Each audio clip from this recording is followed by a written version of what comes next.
Test. Hello. Oh. There we go. Okay. Okay. Okay. That's very bad news. Hold please. That's concerning. Da. Let me.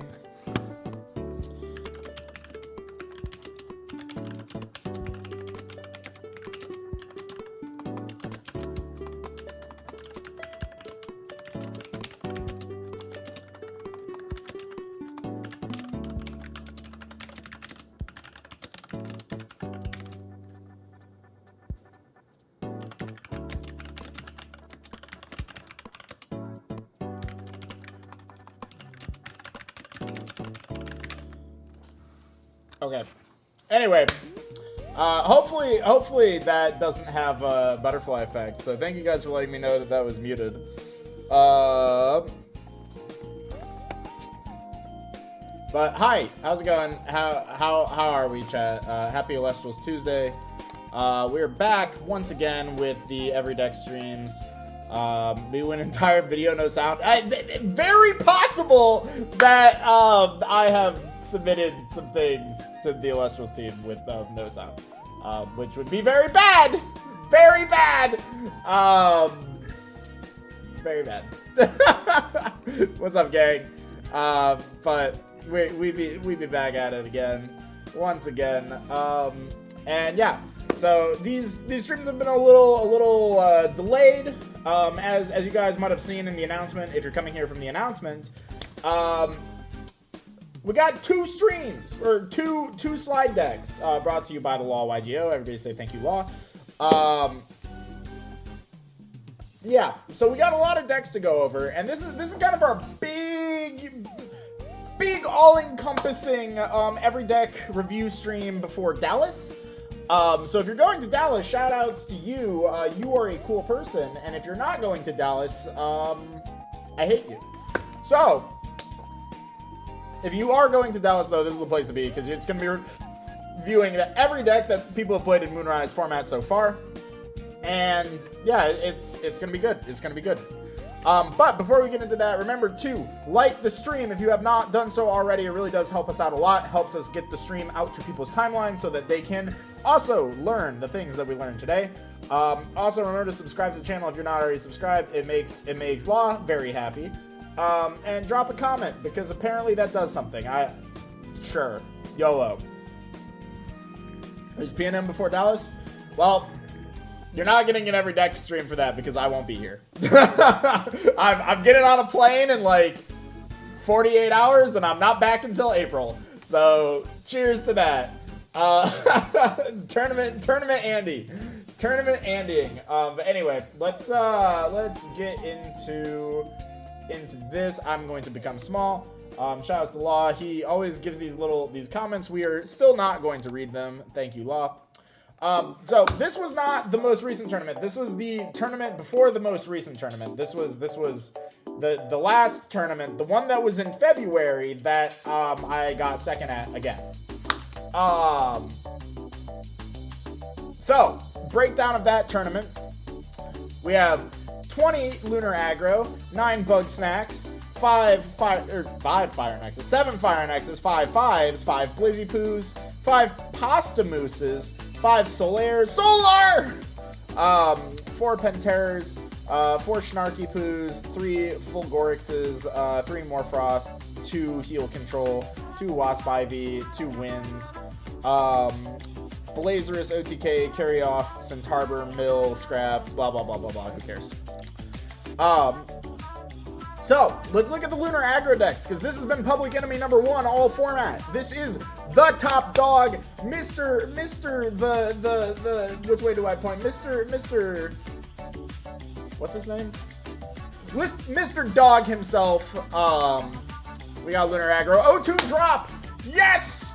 Yes! O2 drop, baby! Let's go. 87th place. How many players was there? 87, last place!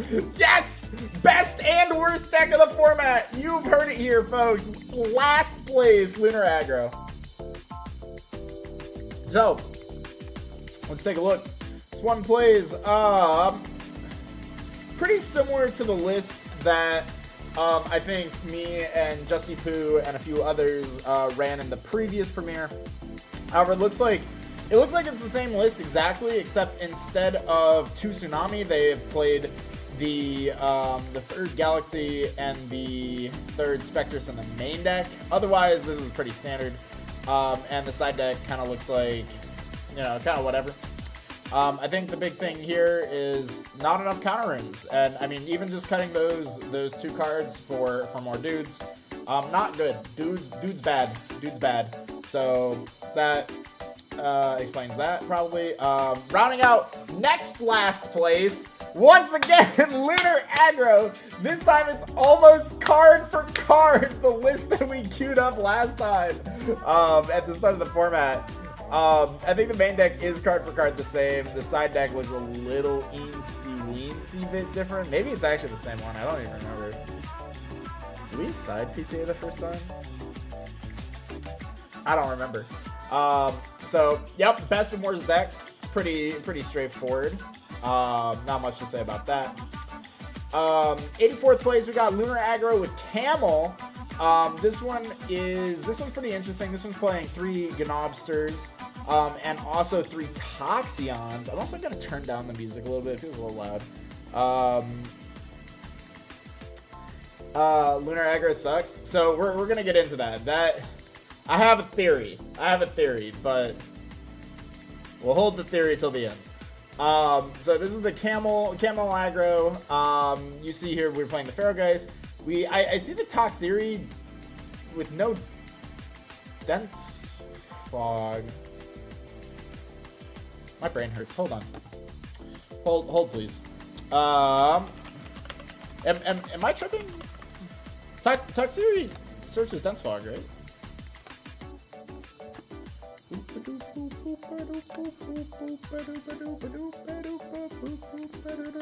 When you catch this Toxiri, you can search your deck for a dense fog, add it to your hand. Suppress Alestrals, get -2 sword shield. Oh, there is one dense fog. Okay, I missed it. Huh.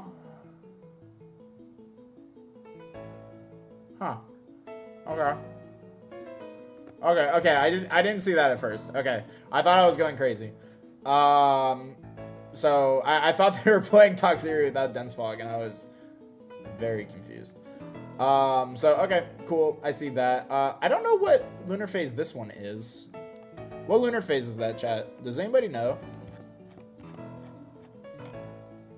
Is that new moon? That's new moon. That's the EQ, right? Let's line up the picture. Yeah, that's Earthquake. Okay, I guess. I think that this card sucks. I think that this card's a psyop. So maybe that's what we can attribute to here, but personally I just think Toxiri is kind of bad. So yeah, not really too much to say. The rest of the deck core is pretty much the same. So now we have an 1-drop Lunar Aggro. This one is playing Arcolith Double Doppelgator. And an Artemis. Artemis kind of cool. Dense Fog in the main. We got Pulverors on the side. The side deck looks like a complete mess. This might be Kurt Zion Turbo. This might be I just want the prizing. Not really sure. They're on Porky Wraith though, which does mean that they're an awesome gamer. Let's take a look at 73rd 1-3 Lunar Aggro. This one appears to be very similar to the list that me and Justin played in the first premiere of the format, except there's a rock and a hard place on it. And there's Necrolist on the side. Someone tell him Zeus is at 3. I would be willing to bet that they did not. Or that this is cards I own Turbo, and they built as much of the deck as they could and just replaced the other Zeus with a card that they owned. So this is another 1-4 Lunar Aggro. Oh my god. Again, the same list that me and Justy Poo queued up with.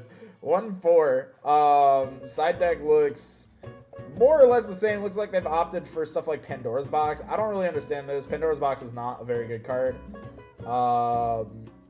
But maybe they're trying to hit opposing Leica Voids. So maybe. I could see why they decided to put it in, but bad card. 2-4 Lunar Aggro. This one's kind of cool. It's playing Pandalint. Pandalint's cool card. The counter rune lineup looks about the same as before. All the runes look about the same. Oh my god! For the first time in forever, on one of these streams, we found somebody. Hold. Where's my finger? We found somebody with an incomplete side deck. We've finally trained the community out of this. But yet it still happens. But will it happen again in this stream? Will I have a meltdown? Stay tuned to find out. Not really too much to say about this list because a lot of these lists so far have been pretty much just identical net decks to the lists that we played prior. So if you want all the reasoning and theory on that, you can go check out the deck profiles on the channel.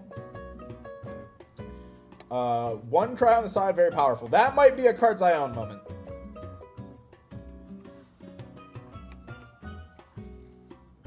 All right, let's take a look at this. This is a 2/3 Lunar Aggro. This one's playing Viscerous in the main. 1 Zeus. 1 Temple. 1 Altar. Some PTAs, shields. This is for sure cards I own. Like, this has to... Oh, this is for sure cards I own moment. There's no way it's not. The one thing I'll point out is that they have modified the Spirit deck slightly, where most of these other decks have not. They gave themselves 1 extra Lunar. I actually don't think that that's necessary at all, and I think that actually you can go even further down on Lunar, because I found out that the Werepup, like Full Moon, like it never clicked with me before.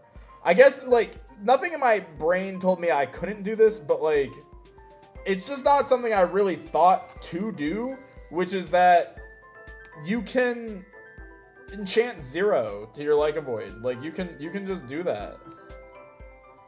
You can just do that. So I think that's an easy place to get tripped up. You don't have to run out your Like a Void over enchanted. You can just flip Full Moon and not enchant anything to the Werepup. So something to keep in mind.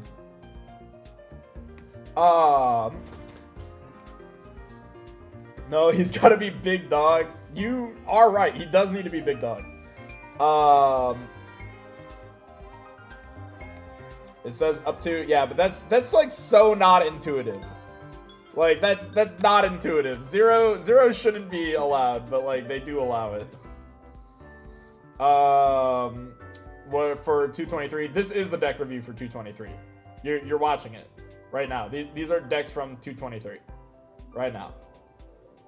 These are the decks from February 23rd. Yo, Slumpy Man, my goat.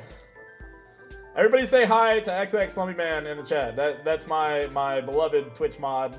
More or less de facto head mod on my channel now. So everybody say hi to Slumpy. He's the goat. But yeah, so moving on. This is Lunar Aggro with Camel. They dropped at 2/1. Interesting to drop out at 2/1. I'm always curious when I see positive drops, or like drops where they're still in contention. This to me makes me feel like maybe they just had to go or something. Not really sure what was up with this. Boombat's interesting. I'm not a fan of Boombat. I think that card's pretty bad. No water in their Spirit deck though is like very diabolical.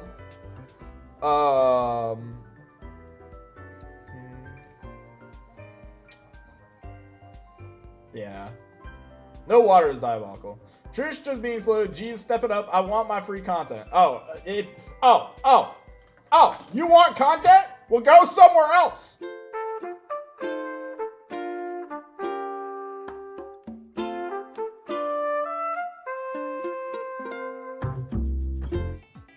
Just kidding, I have to pay the bills.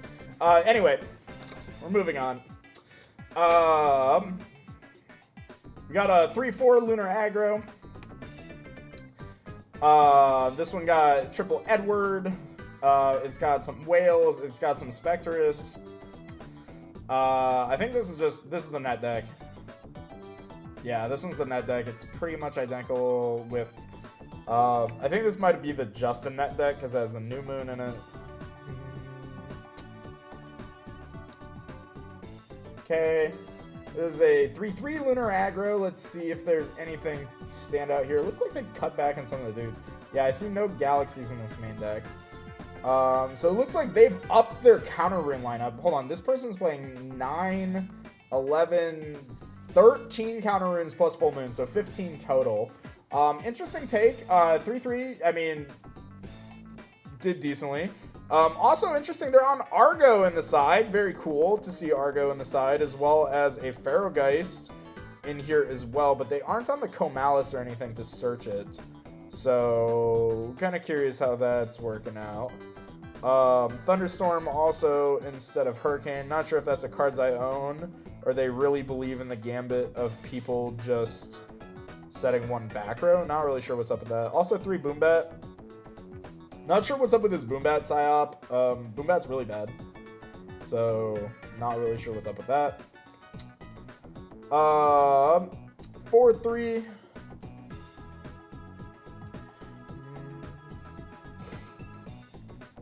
Here we have a positive Lunar Aggro. Is this the net deck? No, this one's on a Moss State, or not a Moss Station, a Must Station.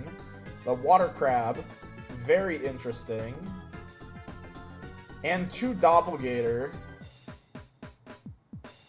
And no Alter or PTA.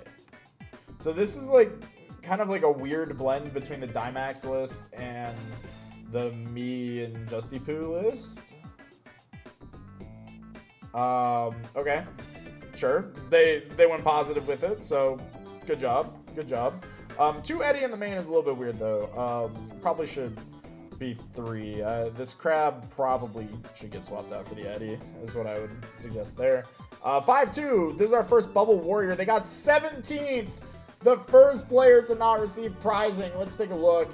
They played 2 Viscerus, 2 Edwirge, 20 Elestrals, 20 Runes. So pretty cool to see that. They have the Whales, the Specs, the Rabbits. So pretty much standard lineup of dudes, except they're just added into Viscerus.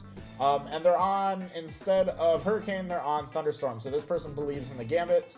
Not sure how I feel about believing in the Gambit, but cool that they did it. They're signing Temple, which is cool. I think this was Hudat's list. Okay, okay.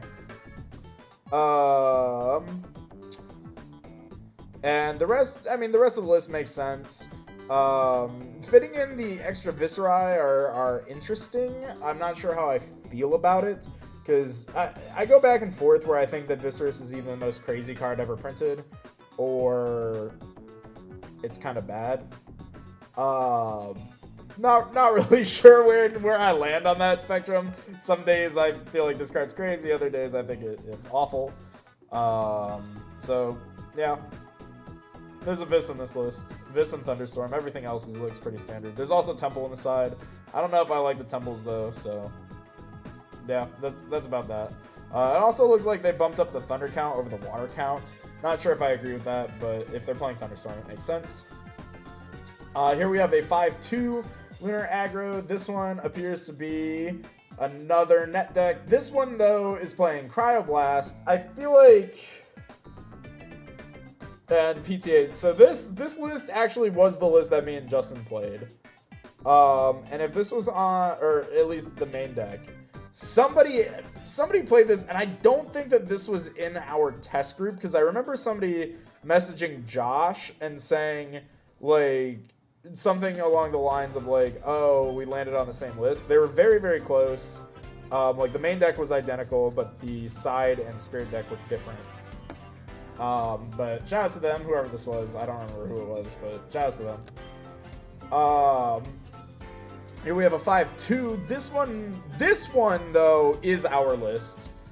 This one I recognize. This is a 5-2 bubble. So the change ups from the first tournament were that we moved the Cryoblast into the main, and we put PTAs in the main deck. That was the big switch up. I think there's a video on the channel which you guys can check out if you guys didn't watch that. That goes over it. It's me and Justin going over the whole deck. The side deck's a complete mess, so don't look at that. The side deck's awful, but I won't spend too much time on this because the video's already out there. Here we have 10th place, another 5-2. This one looks like the net deck from the previous tournament, with the Alters, the Hurricanes, yada yada yada. The Cryoblast still on the side, not in the main. Yep, so this one's another net deck. 9th place, 5-2. This one is not a net deck. This one's on Quackles in the main, as well as Bandaloon to yoink the back rows. That's kind of awesome. I love that. With 3 Zeus and 2 Hurricanes. Holy. This is very much anti-back row. What did they... Oh, they cut the eddies. 10th was a friend from Logos' first webcam. Oh, hell yeah. Congrats to them. This list is super creative. They're on stuff like Divine Healing as well. I don't know who this Master Chef was, but very, very sad to see that they got 9th and bubbled out.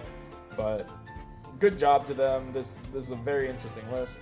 Second Bandaloon side. Yeah, like, the Bandaloon's super interesting. Personally, I really like Bandaloon. I think Bandaloon is a really cool card. I've been told that it is not very good, and I've been convinced not to play it. However, I really like it. So I'm glad to see that people are playing it, because I think there is value in stealing the back row rather than just destroying it. So to me, you know, that's better than casting Thunderstorm, is yoinking the back row, but what do I know? Here we have Bug Snacks at our next most represented deck. So Lunar Aggro, pretty boring. Most of the lists played were just the net decks that of me and Justin and what we played in that first premiere. You know, not too much creativity. We do see a little bit more creativity towards the top, which we have found to be the standard, is that the better players do tend to experiment just a little bit more. And so naturally they kind of float up to the top because they have a competitive edge of some kind. But for the most part, pretty standard. Here we have Bug Snacks now, which is also known as Bug Box. We got 69th place. Nice. We got a 1/4 Bandaloon Bug Box. So let's take a look at this. This is an Antitan deck. It's playing Is this Nectar? I don't know the grass one. Nectar, something like that. And Wasp Ivy. So these are cool. Like, it's kind of blending Wasp Ivy and Antitan. And it's playing, you know, like as many bugs as possible. It's playing Hephaestus, which is deranged. It's got Argo, it's got PTA, it's got Gaze, it's got Tunics in here. Lots of good cards, lots of back row hate in the side deck with 3 Blizzard and 3 Hurricane. And something that's really evident to me all of a sudden is that they're playing 1 Frost Spirit and 3 Blizzards, which means that Blizzard is not activatable. I think that might be a slight issue. Slight issue, we cannot legally resolve Blizzard. But YOLO. But everything else, you know, kind of makes sense. I'm not a fan of the Wasp Ivy stuff in here, but I do like the Antitan package. I think Antitan's pretty cool. So let's take a look at our 68th place Bug Snacks. They're cuddled up. We got 3 Ardbud, 2 Cyanectars, you know, the Nobby, Spectre. So all of our aggro bugs. It looks like they got Rhinosect in here with Rhinimps. They got Toxeres. Oh my god, is this 23 Elestrals? Oh, that's too many Elestrals. Oh my god. 23 with 1, 2, 3, 4, 5. Oh my god, they also have Wasp Ivy in here. 1, 2, 3, 4, 5, 6.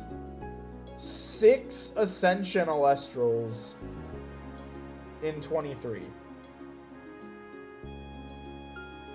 And then on top of that, so that gives us 17 Elestrals, but then 2, 4, 7, 9 of them are bad. Which leaves us with 8 good Elestrals in the deck. So in a ratio of 23 Elestrals, only 8 of them being worth playing half the time is pretty bad. You're just not seeing the vision. I hope that God will come down from the heavens. Zeus himself will come down from the heavens and speak the truth and wisdom of this cook into my brain so that I may understand the vision. But until such a time, I don't get it. So I'm gonna say that that's probably what we're on there. Here's a 2-5 Bugsnak. So Bugsnak is kind of feeling like the Draking of this format, where like a lot of players seem to be attracted to this deck, and I don't think this deck's that bad. I'm not gonna lie, I don't think this deck's that bad. But it's sure holding down F tier right now in terms of the tournament. It's sure holding down F tier. So this one is playing Ardbuds, Viscerize, the Antitan line. We got our standard 4 good electric Elestrals, but we also have Toxion's, other good cards, Double Doppelgator, which I'm not a fan of, 1 Demeter, 1 Zeus. Every time I see 1 Demeter, 1 Zeus, I'm not sure if this is like a legitimate deck building choice, or if people just don't know that they're not at 1 anymore. Has it topped though? It might have? Maybe? Like the deck's solid, for sure. Like the deck is for sure solid. It's just like, maybe you could do something better. There's also like 4 Lunar Spirits on the side. They're siding the entire Werepup line, plus new moons and full moons, and oh my god. This might be Cards I Own Turbo, but I don't know. I'm gonna move past this one. This is a 2-3 bug snacks. This one's playing the Frostmite, which is kind of cool, as an out to Rabbit. Not sure if I like it, but they are playing some, you know, some decent meta calls. They got the Cryoblast in there, which I think was a good call for the event. You know, they got the Spectruses, the Nobbies, the Visceruses. Yeah, I mean, like, they got some good cards in there for sure. The side deck's kind of all over the place, just more bugs. And, you know, personally, I think is a lot of these are like a case of I'm playing bugs for the bug synergy when you don't need to play more bugs. I feel like a lot of the times you actually just want to play fewer bugs. Like, I think the only bugs you need are Viscerus, Spectrus, and Nobby. And none of these are playing, like, the best bug in this deck. Let's see if any of them play it, like... Or can I soapbox about this now? Yeah, I don't think any of them are playing it. Yeah, none of them are playing, Ignector. Ignector is the best bug in Bug Snacks. Like, it's the only good bug that is not, like, a standard card that just every deck would play that you would want to put in Bug Snacks, and none of them ever play it.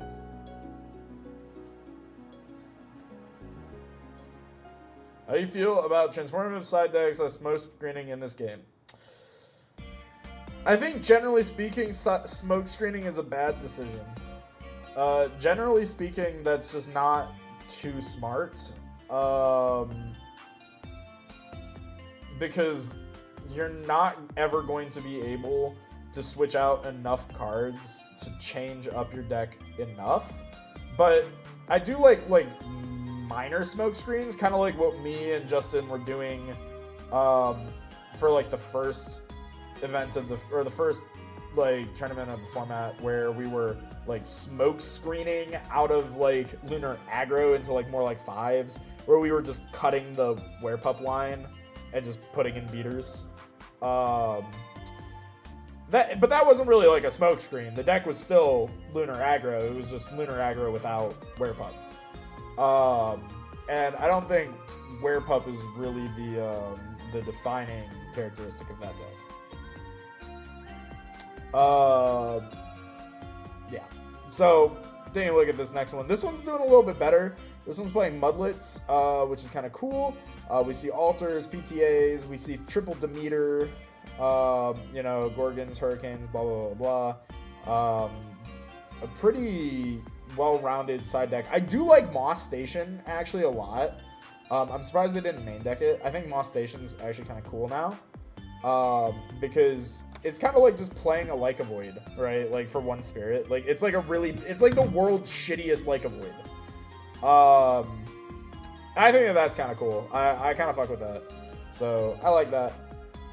But they didn't choose to main it. They went 3-4.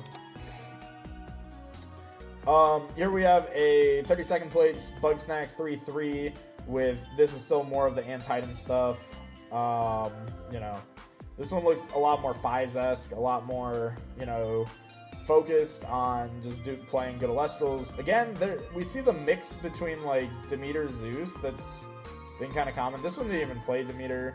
So I'm not really sure what's up with that. I would say just pick a lane personally. But people just be playing both. Okay. And then they're siding Eddie. I think if we were gonna play Eddie, we should have found space for it in the main. But at that point, maybe just don't play Bugsnax and just play like Earth. So like I don't know. But here we have a 4-2 Bugsnax. All right, now we're getting somewhere. This one's also on Zeus, but no Demeter, so they are picking a lane, which I can get behind. They're on Cryoblast in the main, which, I can get behind. Interesting that they dropped at 4-2, because they were probably still in contention. Very, very weird that they dropped at 4-2, so maybe they just thought they couldn't top. So weird to see. But they were on stuff like Warmite, kind of a cool tech. They're on Lavalith, as well as like the Rabbit, like the good line. They're on all the good bugs. They're on Double Gator, which I'm not a fan of. But everything else seems pretty nice. Big fan of that. The side deck is also very... I think the side deck is really where this deck kind of maybe the wheels fell off, is that it's kind of just all over the place. It's just some extra bugs and some eddies. A lot of spirits, like one Hurricane, some altars, like one Divine Blessing. They probably just didn't have they probably didn't have more staples, so they just filled it out with bugs, is what I'm guessing. Could have been round 1 to 2 losses. See, but like those are the times where you just drop like 0-2 drop. Like why play out and then drop on round 6? Why not play out round 7? That does make sense. My guess is that they were 4-1, lost round 6, and just decided to drop because they didn't think that they could, like, cut. I think that's much more likely. 32nd place, we have another Bugsnax, 3-3. This one broke even. This one's on, like, triple Ardbud. Same thing. Kind of what we've seen before. Oh, wait, hold on. I'm going the wrong direction. Are these out of order?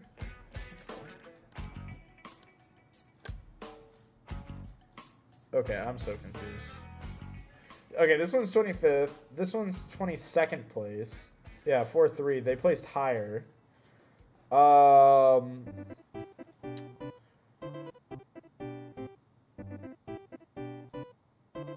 Yeah, I mean it's a lot more of the same. This one was the one that we just looked at where they had the...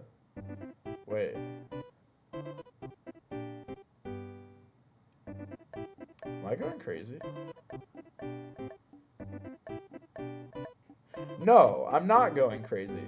There's 2 individual people who both decided to side deck 2 Eddie, 1 Hurricane, 1 Divine Blessing in Bugsnax.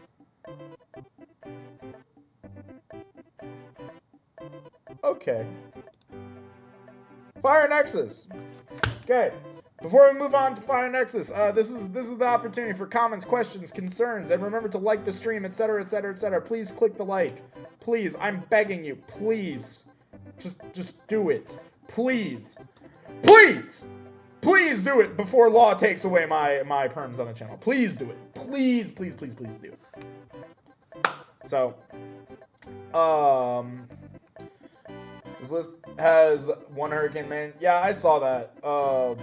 Not really too much to say. I'm not really sure why anyone would, like, split it 1-1. Get to the cool decks already. I've got bad news for you. We've already seen all of them. We're already through all the lunar decks. Click the like. See, look. Law's already getting anxious. Law's anxious. I'm gonna lose my perms. Please, click the like button. Click the like button. My kneecaps are on the line. How is the Sunny D Lion doing? Sunny D out of line? Hold on.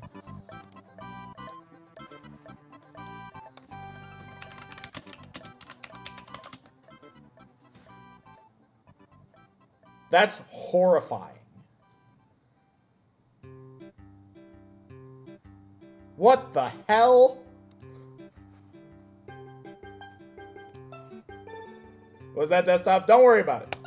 Moving on. 0-1. Ah, no side deck. Let's go. Let's go. No side deck.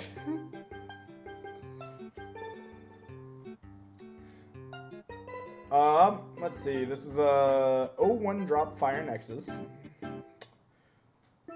with no side.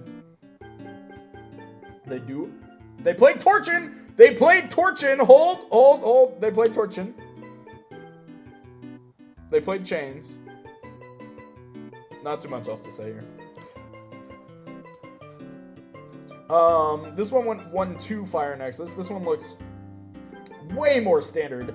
It's got the 3 small Tuga, the 3 rabbits, the 3 Kindelos, the three doggy, 3 Rumacole, 3 Edwirge, all good cards, and a Lavalith. This one's also really nicely laid out, so shoutouts to this deck creator for making it look really nice in the Law client when he imported it. It's on the 3 Forge, but no Stroke the Forge. Not a fan of that. 3 Tsunami, 2 Shield, 2 Argo. That's what, 3, 7, 10 with Gorgon's Gaze. Kind of low on the counter rune count. 2 Hurricane and 2 Necklace. I think that's kind of the big issue. Also, no Earthquake in this deck. That's kind of the big thing that you have to weigh when you play this deck is, like, do you have enough back row to back up your plays? And unfortunately, when you play decks that are playing stuff like stadiums and artifacts for the Argos, unfortunately they just don't have the space to play cards like these counter runes, and they can just fall off like that. They're on 2 Forge, 1 Stoke. I see. You are right. And for being right, you win a prize. Would you like to know what prize you've won?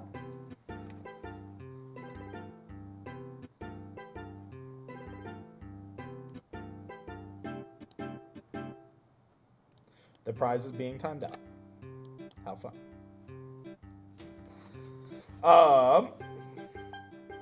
So, looking at the side deck, we got the three Eruptipoos, more Strokes, 3 Cryoblast, 2 PTA, 3 Spoiled Fruit, and a Shield. Yeah, pretty standard. Howdy everyone. Hey, what's up, Soren? Welcome in. 60 second, we got another Fire Nexus at 1-1. This one opting for Spectrus over Small Tuga is kind of interesting. This one's also on Warmite. Okay. Let's count the counter runes in this one. This one is playing even fewer counter runes at 3, 5, 7, 9. That's not encouraging.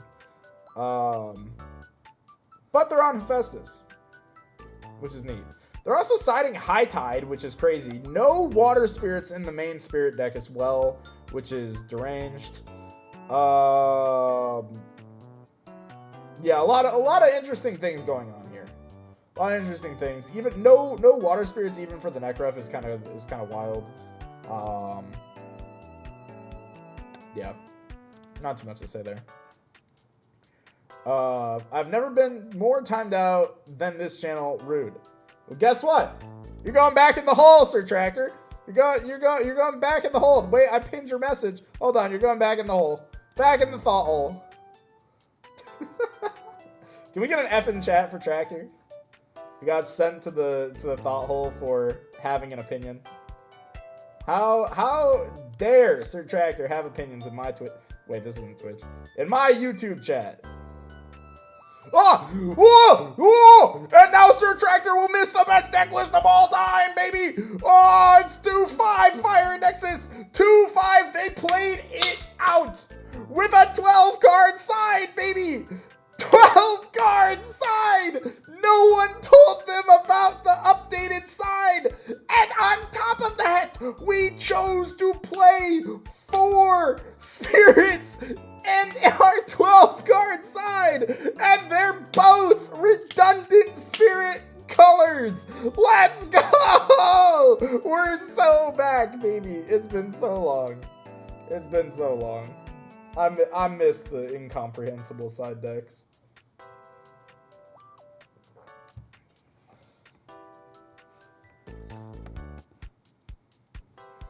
This one's also on Blazerous, which is awesome. 3 Ash Rabbit, a Blazerous, some Rummacoles. Arcolith is in here too. Shout out to Arcolith. A Zeus. No Elichick. Mountains of Olympus. We got 3, 6, 9 counter runes, 2 Nogs. This might be cards I own Turbo. But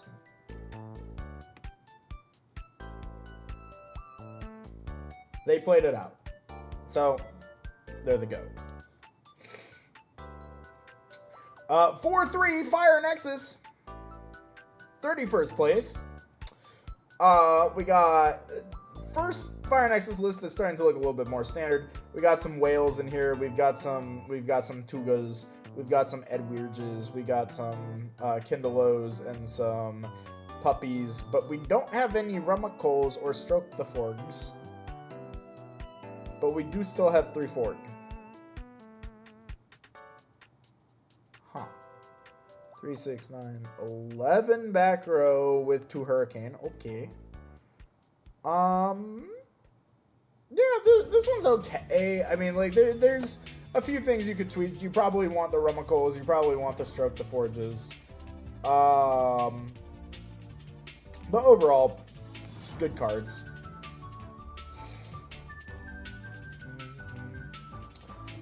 Chat, I don't know about you, but this man looks familiar. No, I don't. Nope, you've never met me before in your life. 5-2, we got 16th place Fire Nexus Golems with no stone unturned. Huh. I guess this was still during the point in the format where people were really... Did we get a super chat? I don't know, because I accidentally pinned Sir Tractor's message. I don't think so.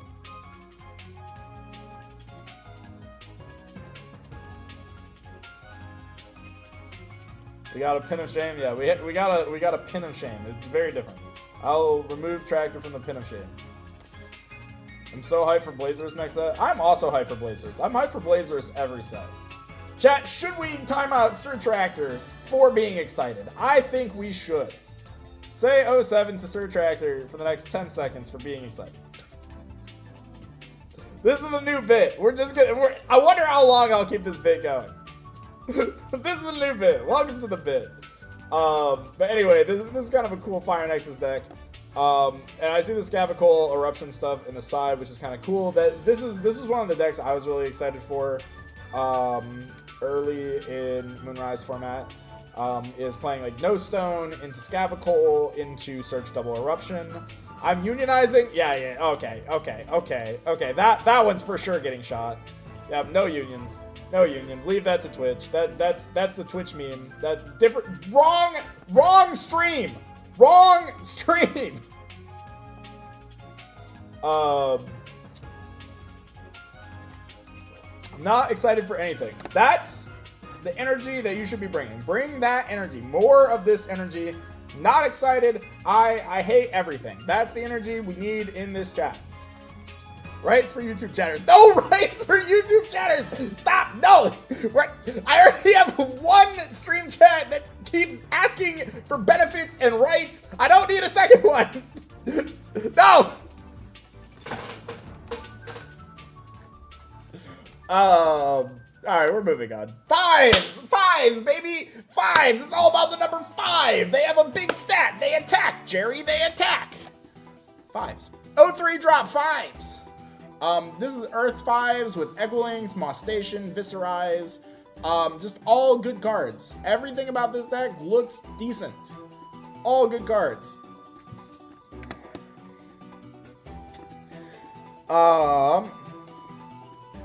The side deck is where this one looks a little bit funky. The Gloombats are throwing me for a loop because I'm not used to that art.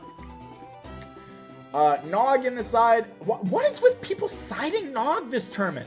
This is like the 4th deck list that is siding Nog. I don't get it. I'm going to put this... I want to put this on Cards I Own Turbo, but they seem to own a lot of good cards.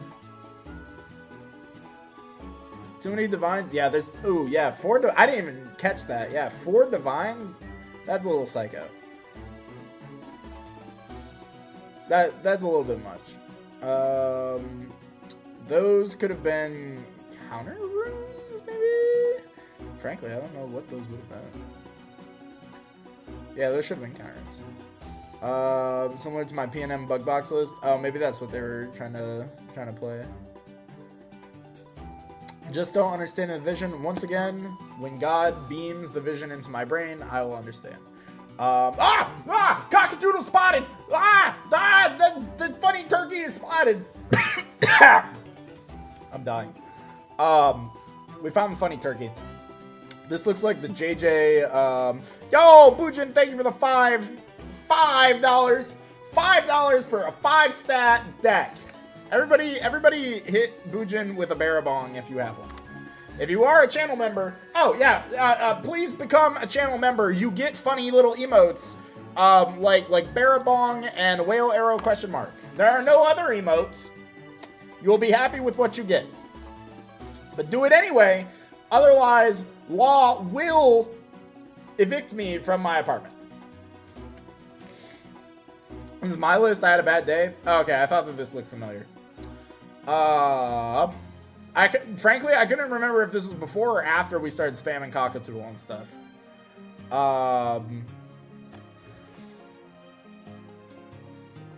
So, shout out to Dimax. Dimax scrubbed out. Haha. Next, we got a 5-2, the best stat line in the game.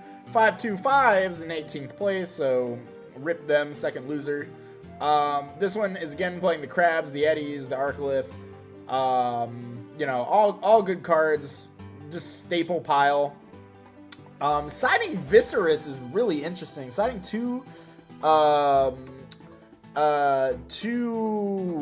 Earth Spirits for 2 Viscerus is interesting. Not sure what they would want to side Viscerus into. Maybe it's for heal, but like, why are we siding for heal like that?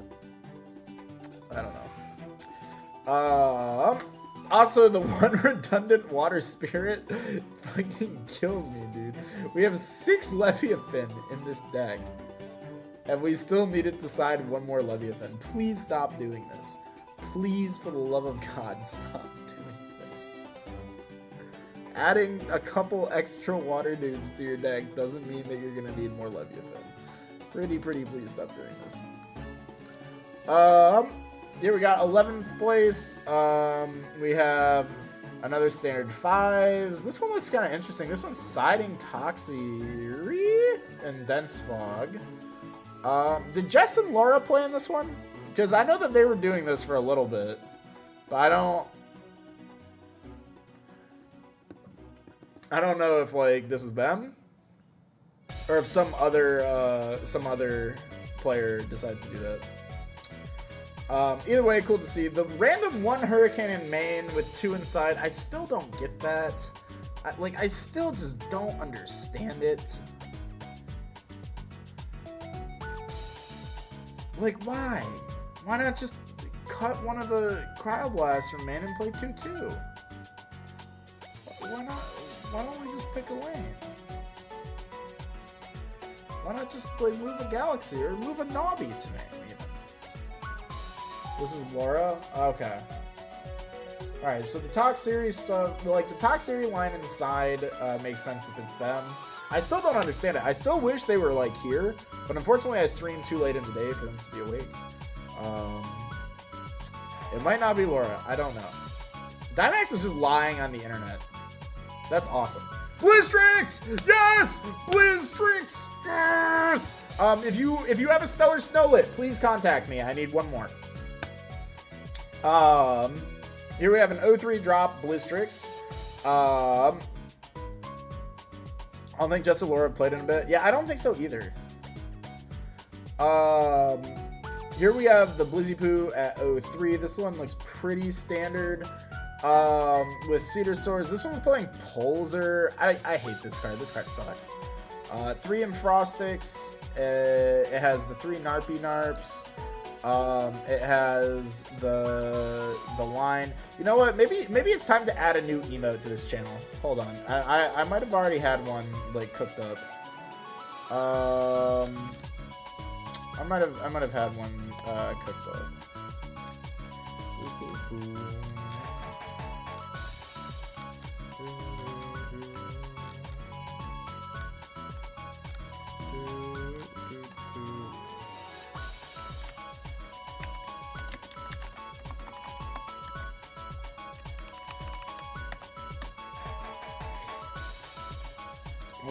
Let's see if I have one cooked up that I can share with the class.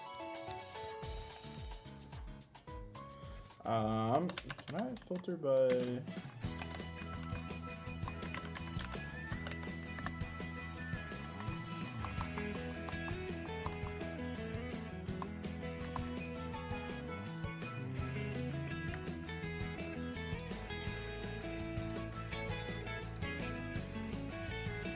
As image. Let's go back. God, people talk so fucking much in this Discord. Holy shit.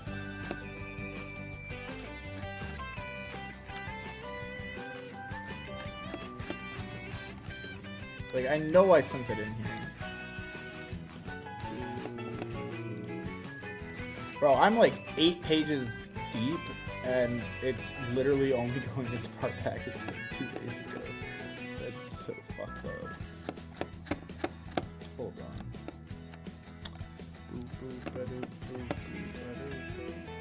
How long have we been going for? I have no idea. I don't want to find out. Also, what's up, Words? Remember to subscribe to Words Chat.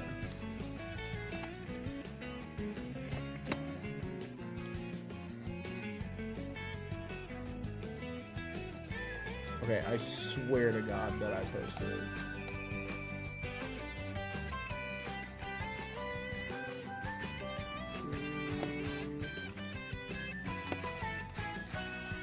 What the hell, man? I know I posted this.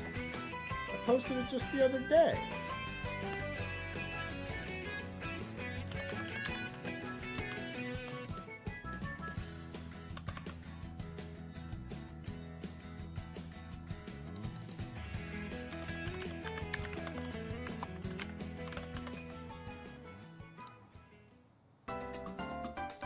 Okay, hold on. I found it. Alright. Thoughts on making this an emote?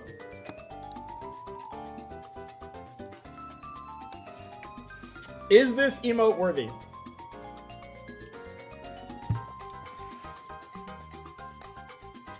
We're currently in the Trish gets distracted portion of the stream. Yeah, it was bound to happen. Thoughts on making this an emote? Think you need a timeout, Sir Tractor again? Oh yeah, you're right. I'll give him about a minute. Yes? Alright.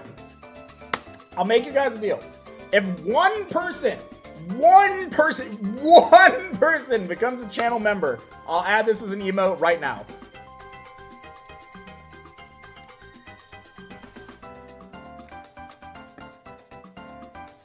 Bust out the thesaurus, we need more distractions. Okay. Wait, no, they don't know about that joke yet. You haven't posted the video yet. You haven't posted that video yet. They don't know about the joke. Doesn't give me a vibe for an emote. Yeah, okay. I have to send words to prison as well. Sorry, words. Love you, buddy. Alright. Limited time offer. One person becomes a channel member. You can have this as an emote. We can have Narpoon. And as a bonus incentive, I will share with you a shitpost that I made. It's like 6 seconds long. So what, we get drunk. So what, we smoke weed. That's all it was. That's all I did. I couldn't be bothered to make it more. No more timeouts? Yeah, you're getting timed out for that. Wait. Stop. He's immune. He became a member. Okay, hold on. I do accept bribes. Okay. I will now add this as an emote. Thank you, Sir Tractor, and thank you for the bribe. Does Sir Tractor count? Yeah, I'll take bribes. Bribes are always acceptable. But I will also time him out if somebody else becomes a channel member. I'll do it again, Jerry. I'll do it again. All right, now how do I add emotes? Professional streamer, by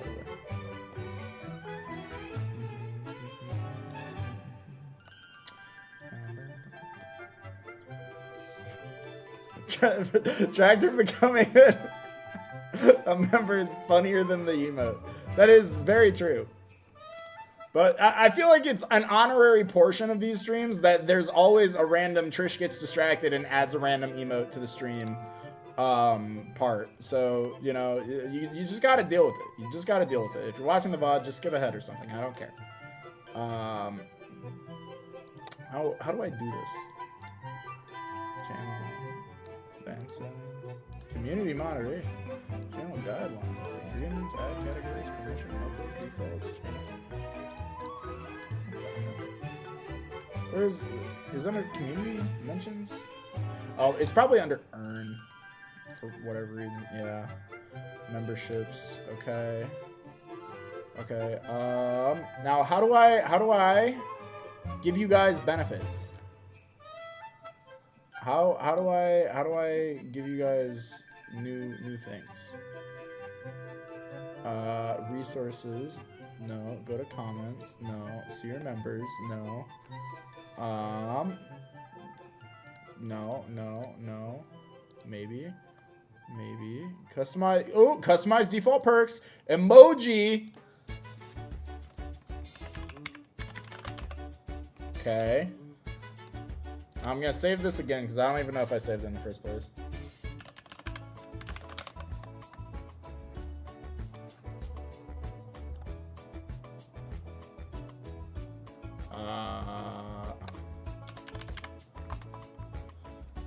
Okay.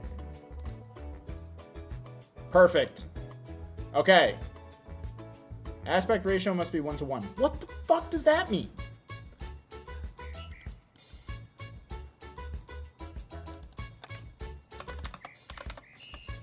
Okay. I hate YouTube, man. Why can't I go back to Twitch? Things make sense over there.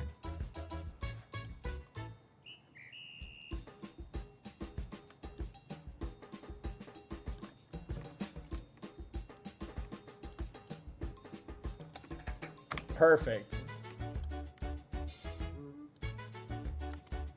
Okay, and then I just go Boon Master 2.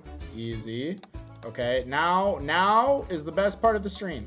This is almost the part where we get back on track. Almost the part where we get back on track. Perfect. Perfect. It's perfect. It's perfect, Jerry. Also, Redux, thank you for becoming a member. Hold on, let me go shoot Sir Tractor. Where are you at? Where's Sir Tractor at? Please, if you do have access, hold on. How do let me reload this thing. Okay, now if you're a member, you can Poon Master in our chat. Say hi to Poon Master. He's there. He's a very cool guy. And also, say goodbye to Sir Tractor as we send him back to Tartarus.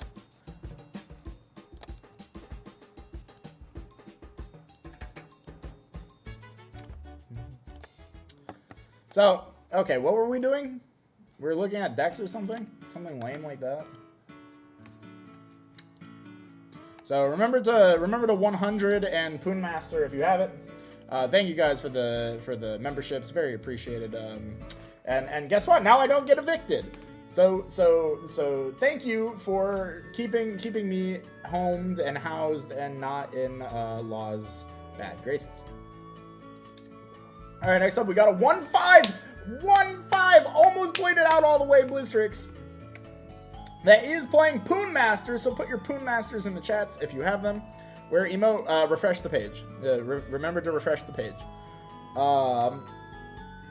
And pretty standard lineup of dudes. No Enfrostics, no Catarant, none of those guys. Three Rise, some counter runes. There's 9 counter runes total. Okay, I like it. 3 Aurora Borealis.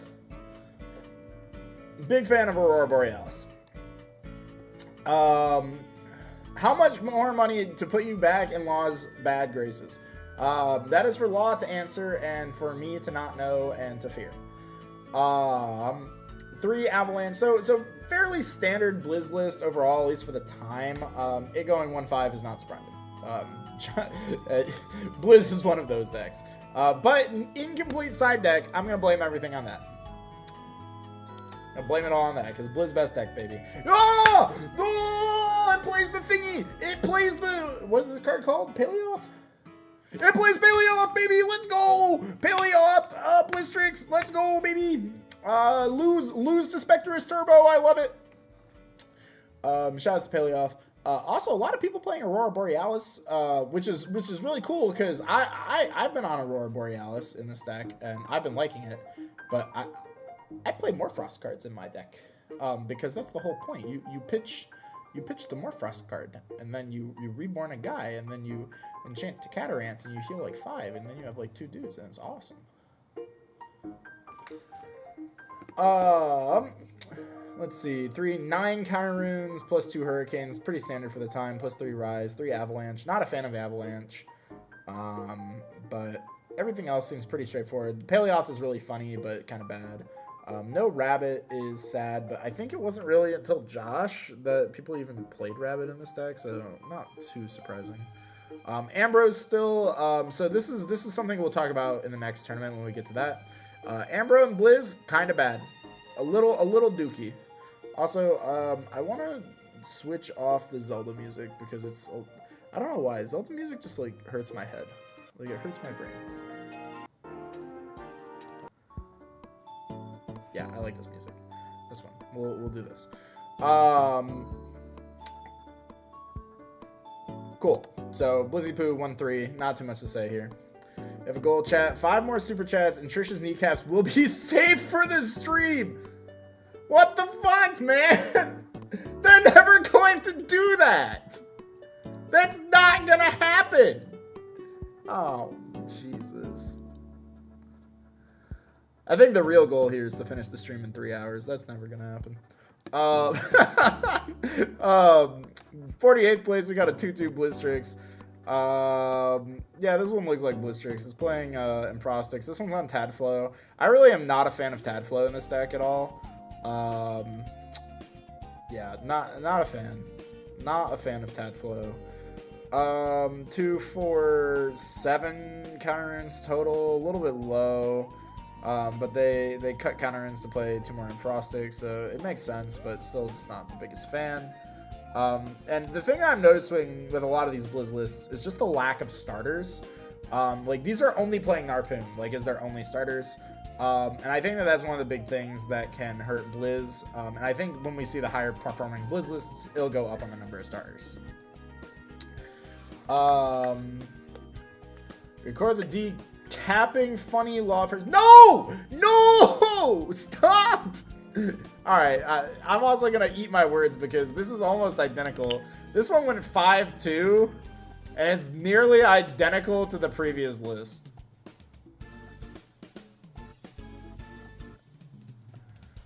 This one went 2-2. This one went 5-2. That's incredible.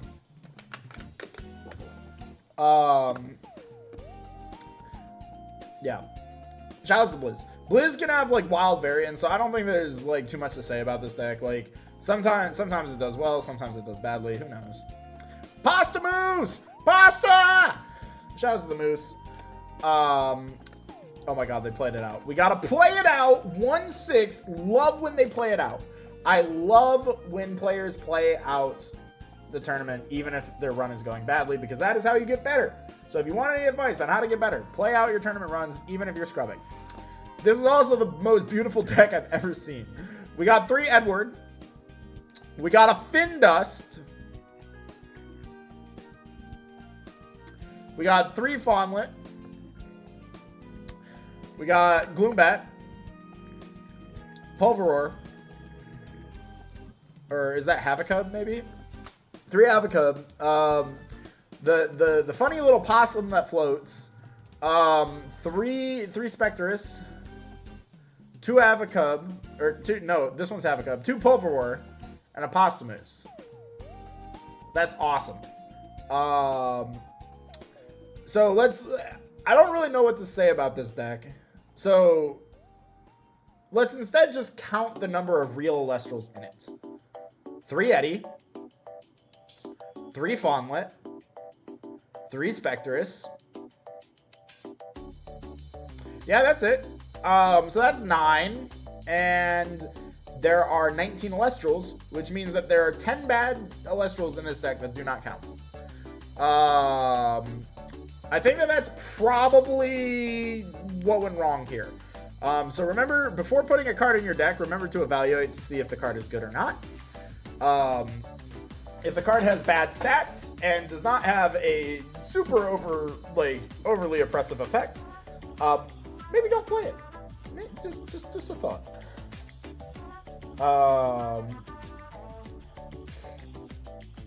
Looks like cards I have, Postamoose. It probably is cards I own, Postamoose. Most likely, but let's just, you know, we'll assess what we see. Findust is the second Hurricane. Yeah, I mean, it is. Findust is the second Hurricane. They're also siding 5 spirits, all of which are redundant spirits. I think my favorite part about this deck is that they're maining 2 Zaptors and siding a 3rd, but the only the only card in their main deck that requires Thunder is Hurricane, which takes 1. And then they still chose to side another Zaptor. That's awesome. That's awesome. So this is clearly a new player. Like there's just like, this screams new player. But shout outs to them for playing it out. Love that. Keep doing that if you're watching. Keep it up. Keep playing. Postamuse 2-4, 58th place. Hi Nori. Everybody say hi to Nori or you're getting shot. We got three rabbits, 1 Elichick. So good cards. Top row is all like decent cards. Like to see that. We do have Spectrus in here. We do see the Toxeries again. I really don't know what it is with Toxeria and why people want to play it. This card sucks. This card's so bad. I don't get it. This one's playing 1 Zeus, which is kind of cool. It's playing 3 Artemis, which is, oh my god, that's deranged. Like I get that that's like the idea is that you want to like Fawnlet for Artemis and then your Postamuse works, but like, oh my god, just play 1, please. All you need is just a 1. Please, all you need is 1. This card's terrible. Please. Yeah, I think that this is, so this falls into the category of relying too much on like synergies. And I think that this is something that we see a lot with these like kind of rogue strategies, is when people pick up their rogue strategies and they don't have a template to build off of, like where a good player has like taken the rogue deck and like done well with it. Something that they'll frequently do is they'll say, okay, well, I'm just gonna take like all the synergy cards. like every synergy in the game, and I'm just gonna like load up all my synergies. Don't do that.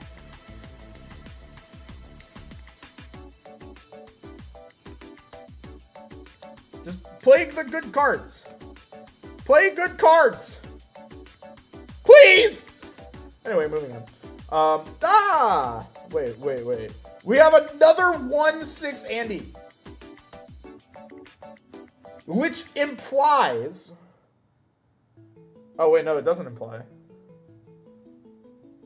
I was gonna say that the two Postamooses played in the 06 bracket in the last round, but it doesn't imply that. That means that there were two Postamooses that played out the whole tournament and went 1-6. This one does not have a side deck, so very clearly in cards I own territory. But they do own some good cards. This one was also Postamoose Fulgorix, because it's also playing a Fulgorix, which is kind of cool to see. And they do own some good cards. You know, they got PTA, Shields, Gaze, Altars, you know, full play sets on all of them. They got Eddies, Rabbits, Fawnlets, Nobbies, Spectrus, so all these are good cards. And then they are playing with Theraheart. I don't know if Theraheart's actually needed in the Postamoose strategy. And they do play Posthumus. They are playing fewer Artemis, which is good to see. I mean, this deck list looks pretty competently constructed. So this, I would say, is either a skill issue or Posthumus is just bad. So 49th. Let's look at Lunar Aggro Posthumus. Cards I own can occasionally be good cards. That is true. Sometimes people do just own good cards. But does that qualify them as cards I own turbo? Gotta think about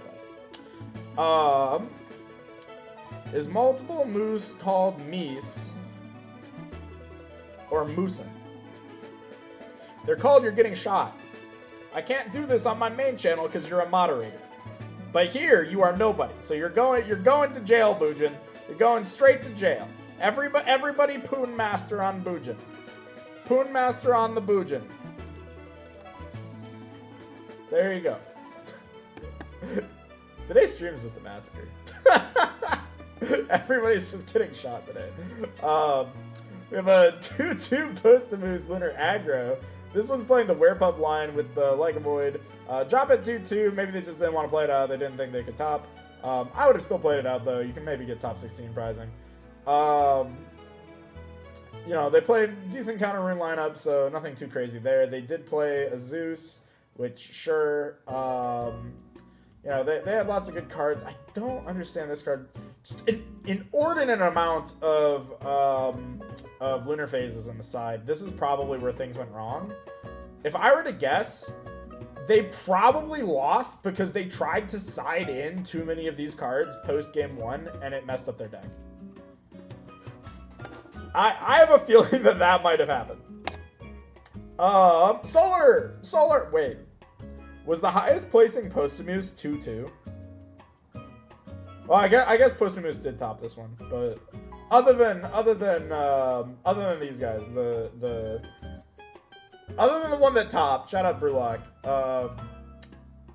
the highest placing Lunar Aggro was 2/2 drop. Solar! Anyway, on to Solar.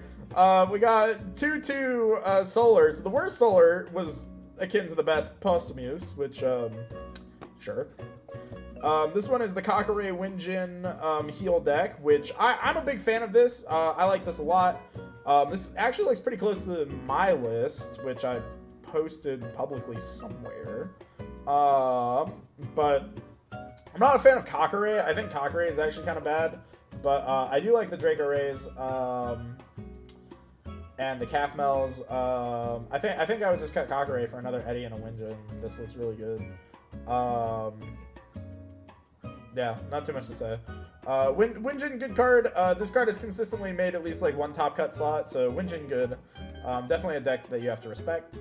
Yeah, cool deck. I like it. And I do like the First Lights. I know that the lists that have topped consistently have not been playing First Light. But I do think First Light's actually really good in the Winjin strategies, because you can go First Light, stack like a Calf Mel, play the Winjin. You know what you're calling right away. You call it, you grab it, and then you just, you know, get into your Winjin. You call back row, you protect the Winjin, and you go from there. So that's pretty good. It makes this pretty consistent, but I do think that it gets worse if you're not playing Kakare, so I understand why the topping lists typically don't play it. Solar. At 3-3, we have another very similar list. This one's not playing Winjin. Instead, this is more traditional Solar.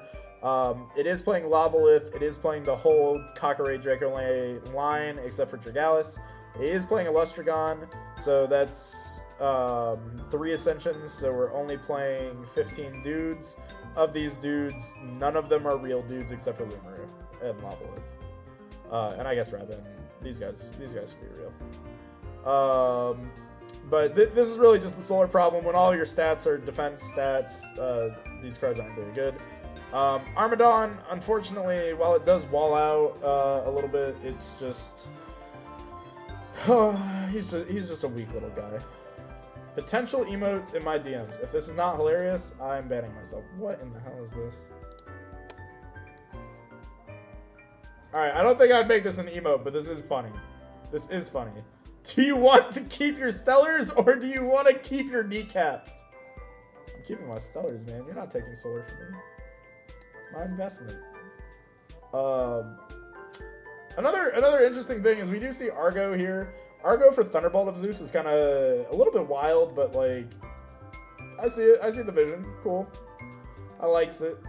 I do think Argo is a good card in Solar. I think Solar does benefit from Argo, but I think that's also like consequence of Solar being kind of bad. But also, hold on, is that Helios? This list looks crazier the more I look at it. There's Helios' Chariot Ride inside? What the hell? That's kind of awesome. Wait, this one's also on it! What? Why are people citing Helios' Chariot Ride in Solar? What? What? Why did multiple people do that? Oh, that's awesome. So this one looks pretty similar. 2, 3, 8 counter runes. That's just not enough. This deck needs to be playing like 15. Like it's so weak. Dude lineup's about the same. I think really all we can say about this is that they're not playing enough counter runes. Dense, Robert, Cook, Solar. I do believe that, actually. Helios' Slumber? I guess for the Winjin? Nah, this person was cooking too hard. 4-3, we got another Solar 19th place. This one, again, is very similar to the ones that we talked about before. But this one's like playing triple Rise from the Ashes, as well as triple Apollo, triple First Light. That might be a little bit too much. I'm not gonna lie. That might be a little bit too much. It did go positive, but that might be a little bit too much cooking. Because now you're only on 8 counter runes. Again, this is too few. So the big common theme we're seeing with these Solar lists is like they're playing like pretty decent like Solar dudes. Like these are good Solar dudes. The problem is that they're not playing counter runes to protect their strategy. And as we know, counter runes are the best cards in Elestrals. You have to protect what's on your board. And if you don't protect what's on your board, it's not worth putting cards on the board in the first place. So, especially if you're playing like a combo strategy like this, where you're trying to get a big dude on the board, why would you waste all this energy getting a big dude on the board when you know that it's just going to implode into the sun? Penterror! We got Penterror. I don't know what's up with Penterror. A lot of people have been playing Penterror as of late. Not really sure why. But like, I love Penterror, but like, why are we playing it? Oh, 1 drop. Oh my god, this is my go. This is for sure cards I own, Turbo. This is for sure a new player. They're playing a 10 card side deck, of which 4 of them are spirits. Cerebro says best deck. Hold on, I'm pinning this. That's my goat, Cerebro. Hold on. I'm replacing that. I love Fent, says Cerebro. Hold on, I'm screenshotting that. That one's making it to the group chat, boys. That's awesome. Yo, everybody go subscribe to Cerebro right now. Cerebro is absolutely my goat. One of my favorite Elestrials content creators. I love seeing Cerebro in this game. Oh, jeez. That's one of the greatest things that has ever come out of my streaming career. Fent Terror is great. Are we gonna get distracted again? Are we? Hold on. I might have to get distracted again. That's so good. That's so good, dude. Hold on.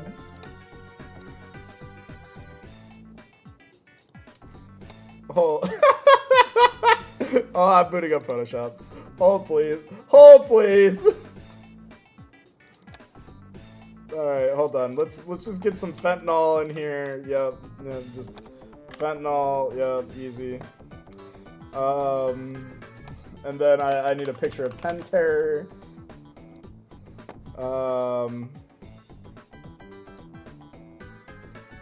Yeah, this'll do. This'll do.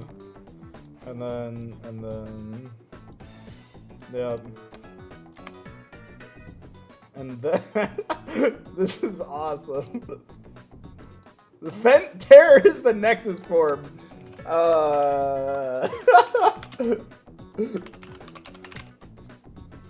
Alright, and then we just gotta get a, you know, just a little bit of, just a little bit of a background, and here we go, and then we got, you know, we gotta get Penterror here, and then can I do multiply? Am I gonna have to remove background? I don't want to remove background. It's like the colors are too similar. It's never gonna recognize it. You know what? Close enough. I'll take that. Yeah. And then let's just nice and easy. Let's do a little bit of cropping action. Just zoop. Easy. Wait, hold on. Something's missing. What's?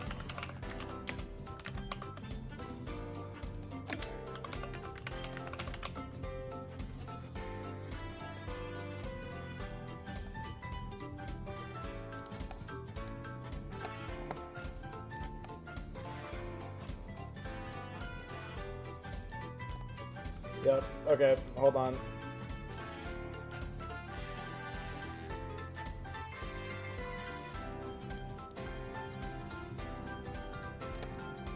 There we go. And then let's just yep, and then let's just group these. And just nice little blending options. Just throw a little drop shadow on them, pull up that distance, give them like a little outer glow or something. Yeah, easy. Look at that. Look, this is an art stream. Gotta make the eyes red. He would never do fentanyl. Penterror would never do drugs. Penterror is here for the aesthetics. He's here for the vibe.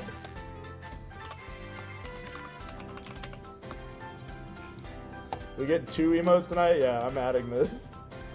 Oh wait, hold on. That's the I posted the same thing too.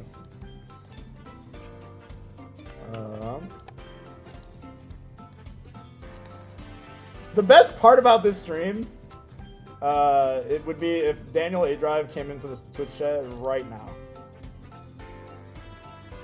That would be the best part. That would be the absolute best part about all of this.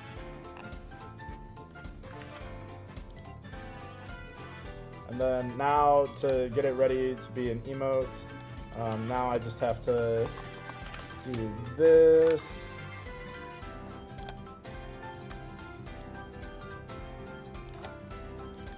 Bam. Now I can just bam, bam. Fenterror emote. Okay, boys, I need to extort you again. Can one person become a channel member and I will add Fenterror to the channel as an emote? I need one person.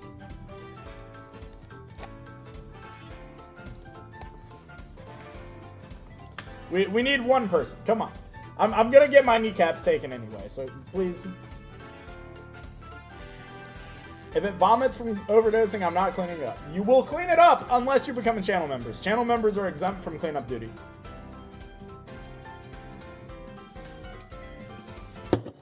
Tell that to Twin Drugs and High Drink. And got punished for it? Yeah, you're about to get punished again because you brought it up. Back to Tartarus with User Tractor. I'm a brokey, unfortunately. Can you fix that? What a great distraction. Thank you, Karibro, for this distraction. If somebody becomes a channel member before we get through the Fenterror section, I'll add it as an emote expeditiously. Alright, we're moving on. We're moving on. We're moving on. What in the fuck is this? Lol, why did you name this Night Terrors? Why is this Night Terrors? Why is there Ectopossum? Why is there one Fenterror? Oh my god, is this Sans Sally's deck? Hold on. This might be a Sans Sally deck list. Hold on, I might have to send this to her. Hold on. This looks vaguely familiar. This looks vaguely familiar. I think this is where the tech word meme came from, actually.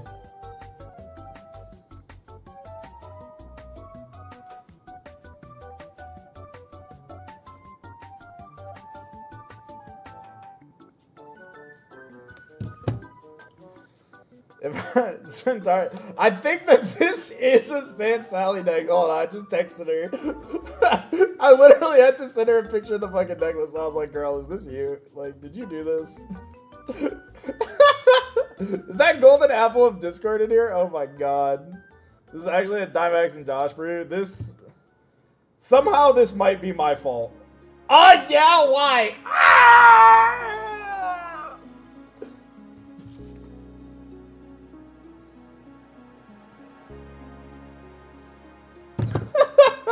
Yeah, this is Sans Sally's necklace. I believe, unfortunately, this is the result of a butterfly effect of me handing Sans Sally the funny 15s Fenterror deck several months ago, and she has been left in the kitchen a little bit too long. So shoutouts to Fentarber and Fenterror, Fentapossum, and Techword. Shoutouts to Techword. This is incredible. Awesome. We're not gonna talk about that one. I will bully her for that later. Here we have yo, Dr. Barber with a gifted. You can gift memberships? I'll accept that. You've taught me something new. Hold on, let me add Fenterror to the stream. Let me add Fenterror real quick. I already don't remember. My Roomba just turned on, by the way. I don't know why my Roomba just turned on.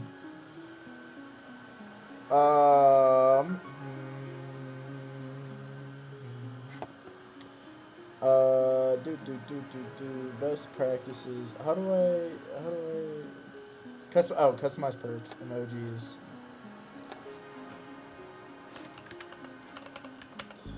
Fenterror.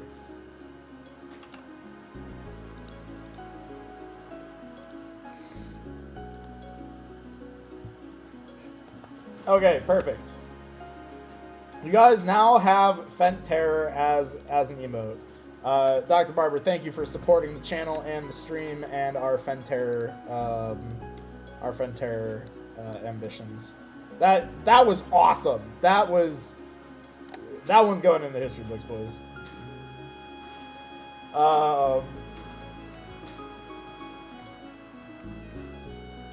So here we have a 3/3 Fenterror with 5 Spirits in the side. Shoutouts to Shout outs to Spirits on the side. And look at that. The first Fenterrors are popping up in chat. Shout outs to Fenterror. So if you have Fenterror, please drop it in the chat.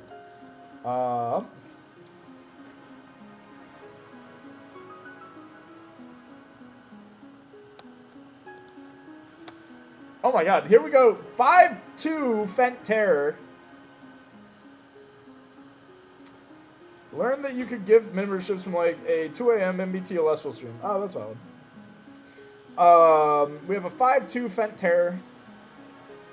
Fenterror. And it looks like, I mean, it's just playing pretty standard Pentair stuff.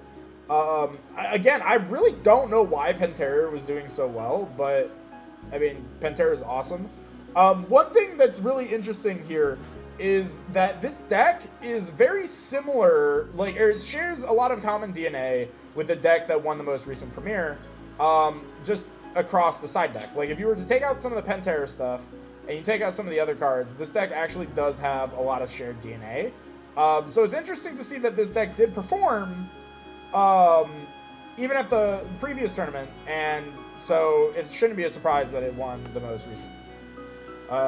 This is Lavender. I crashed your match versus them at the end. Oh, okay. Wait, did I knock them out of contention? Is that what happened? Did I knock them off the bubble? Or onto the bubble?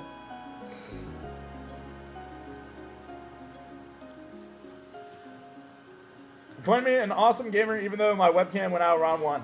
Let's go! I don't remember which list you're talking about, but you're awesome. You're awesome. Remember to like the stream, please. My kneecaps are on the line. Generally hard for decks like Lunar Aggro to get over, I suspect. I agree with that, but I also suspect that it is very difficult to get Pentair on the board. I guess with Hurricane it gets a little bit easier, but like, Yes, you did? Ah, okay. So, sorry. Oopie. Oopie poopie. But we do see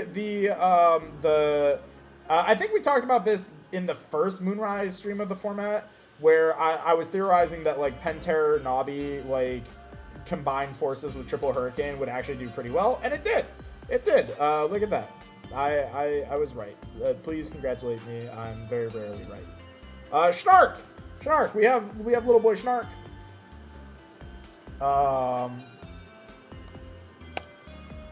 We have a 3-4 Snarky Poo. This one's playing Lakagon, 2 of the Joblins, 3 Veritaqua, shout out to Veritaqua, Armadons. Okay, Armadon, bad card, but change position, good card. So clearly they're going all in on the synergy.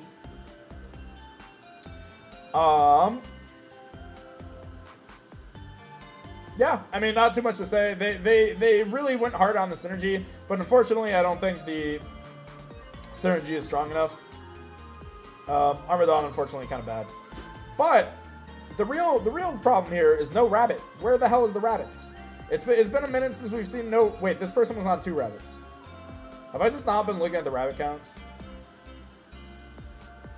No rabbit. Deck bad. Next deck. No rabbit. Deck bad. Rabbit. Hold on, let's look at this one. This one's on Snark with Draking. Snark with Draking. Very interesting. Way too much Lunar. Oh my god, and it's just Water Lunar in their Spirit deck. So, and only 3 or 5 counter runes, or 6 counter runes. I think I know what went wrong here. Please play counter runes.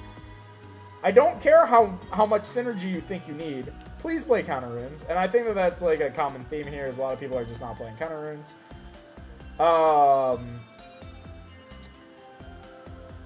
Yeah, please play more counter runes. Feels like too many high tides? Yeah, for sure. You only need 1 high tide if you play it at all. I don't even think high tide's very good. Yeah. 4-3, we got a Snark. This one's also playing Draking. This one is playing counter runes, so it did better, but it's only playing 8. I think here's my theory on why we've been seeing so few counter runes. Is I think there's been a lot of people on this like train of like Hurricane good, therefore back row bad. When instead it's back row good, therefore Hurricane also good, but playing smart equal Hurricane bad, so that means back row very good. Play back row! Thank you. So, I mean, this one's playing more good cards, so obviously it does better. We got the Foamies, we got the Schnarks, we got the Eddies, we got the Bunnies, we got the Nobbies, we got the Specty Poos. You know, all these, you know, make sense. I like playing the one-ofs, but still 4 Ascensions is kind of a lot. I would maybe have cut out the Crackheads, maybe, or Drakid, or whatever the hell this thing is, for more back row. I just don't think you need it.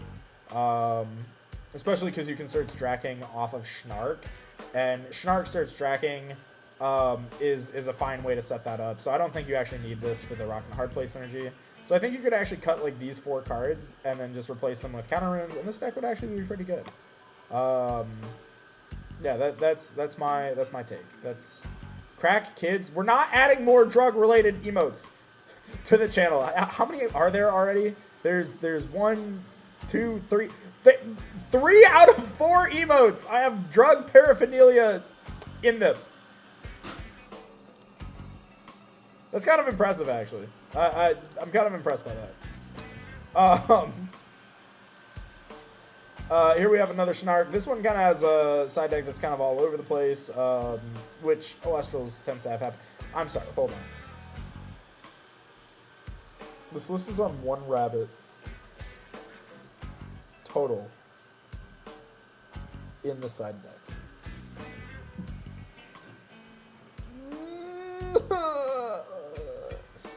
Please just play Rabbit, dude. Like, it's a good card. Maybe they don't own Rabbit, but like, I don't know, man. Just play Rabbit. Come on. Please. Fulgurix. We got Fulgurix up next. The only normal emote is the one I made. That is true. All the other ones are me just on some shit.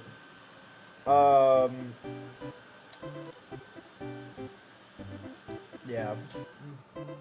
So remember to like the stream, by the way, if you haven't done so already. Please, my kneecaps are in danger, and so is the channel's ad safety rating.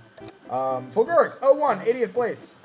I was assigned like 14 unique one-ofs. Don't worry about it, because we're on to Fulgurix. This one, we might need to do another PSA, because there's a lot of decks that did not have full side decks. This is for sure cards I own, Turbo. This is absolutely a case of, I just bought some structure decks, let me sign up. I went 0-1 drop, oh my god, this game's not for me. This player is playing 13 Alestrals, of which 5 of them are Ascensions.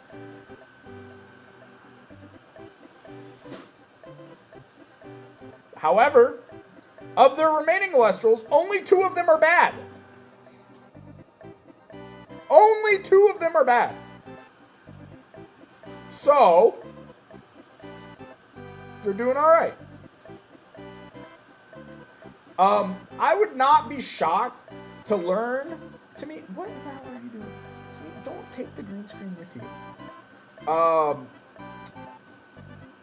I would not be shocked to learn if this player thought that you could just cast out like 2 drops without needing to ascend, because that is a thing that we learn does happen to players.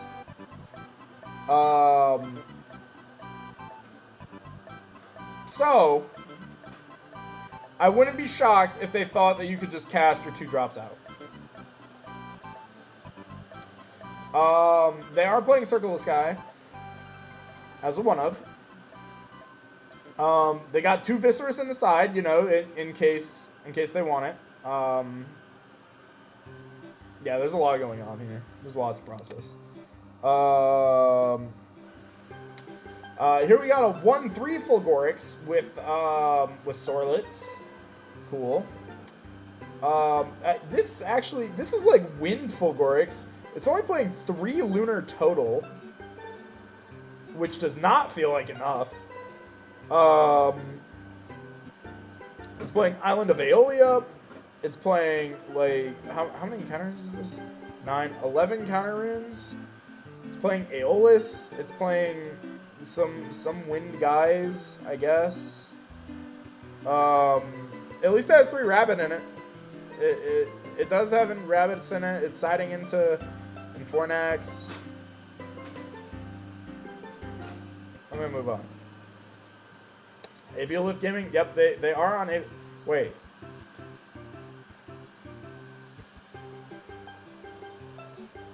These lists are almost identical. What the hell? What? Why did they choose to play an identical dude lineup? Nearly identical. These two must have been friends.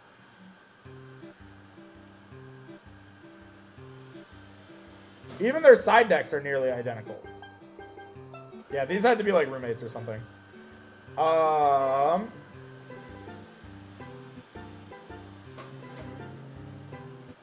Don't know the recipes quite right. Yeah, like, in theory, this deck is awesome, but, like, I think the idea that the recipe is, like, just not there yet is definitely solid. But I definitely see, like, the idea of, like, playing, like, a wind fives, a wind beat, like, wind change position type deck, and then just putting Fulgorix in it. I could see that. Moving on to Morfrost. So this is the Josh Psyop that I think people are still falling for. This is 01, 82nd place. We got 3 NARPs. I don't remember what the Josh list looked like, unfortunately, so I don't remember if these are net decks.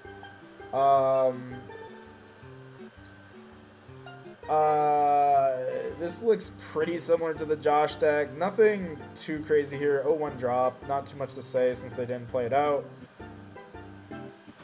I do see that they sided the Boreas, which isn't spectacular if I recall, because I remember the whole point of this deck was to get up Boreas plus Terror and then say, okay, I can't lose.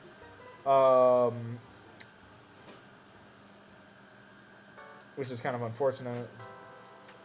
Morfrost is peak. You're just a little hater. Yeah, I do a lot of hating. Deck bad. Moving on, we got a 3-4 Morfrost at 34th place. This one also doesn't have a side deck. This is the most, like, incomplete and, like, random, like, side deck list event that we've seen in a long time. No A-bombs. No, there were 2. This one's on 3, but only 2 Narpoon. Maybe they just didn't have, like, the 3rd Narpoon. Yeah, maybe they're missing cards because they're only on 1 Morlith. And I think Morlith is expensive now. Yeah, this might just be a case of cards I own. This is a 4-3 Morfrost. This one actually does have a side deck. But it's siding 5 spirits. I'm gonna scream. Why do you need that many lunar spirits? Why? Why? Is this the March 8th tourney? No, this is the February tourney. We're getting to the March 8th one later. We have a lot to get through, unfortunately. Yar. Wasp Ivy. We got an 01 Wasp Ivy. Jesus, that's a lot of earth. Again, no water, so again, another case of, like, just not splashing spirits.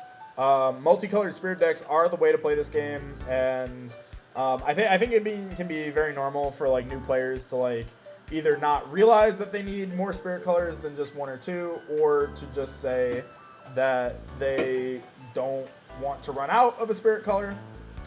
But you never will.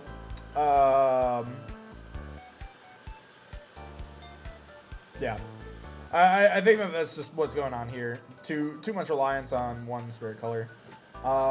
Here we have another Wasp Ivy. This one is... this one's looking a little bit better. This one's playing, like, actual real cards. It's got altars, PTAs, tsunami, so that's what, 4, 7, 8, 11 counter runes. Not too bad, not too bad. 1 Argo is weird in the main deck, though. I would think that you'd want 2, so maybe cutting a PTA would have been wise there. just making it a little bit more well balanced. But you know, pretty standard lineup. Only one Mudlet, 3 Edward, 2 Galaxy, 3 Rabbit. You know, all good cards. So nothing too weird here. Just Wasp Ivy's never been the strongest strategy, so it kind of makes sense. Here we have Wind, but Wasp Ivy can't be Tsunami. Is this like a community meme that I'm just like not aware of? Here we have Wind. We have a Wind Boss Toolbox. Once again, no side deck. People just not siding in this event. And here we have, you know, Aosdale. We have Winjin. Winjin, good guy. We have Penterror with 1 football. So 1 football for the whole Penterror line. Is that Corvuscull? Why is there Corvuscull? Also, why are they playing 26 Celestrals?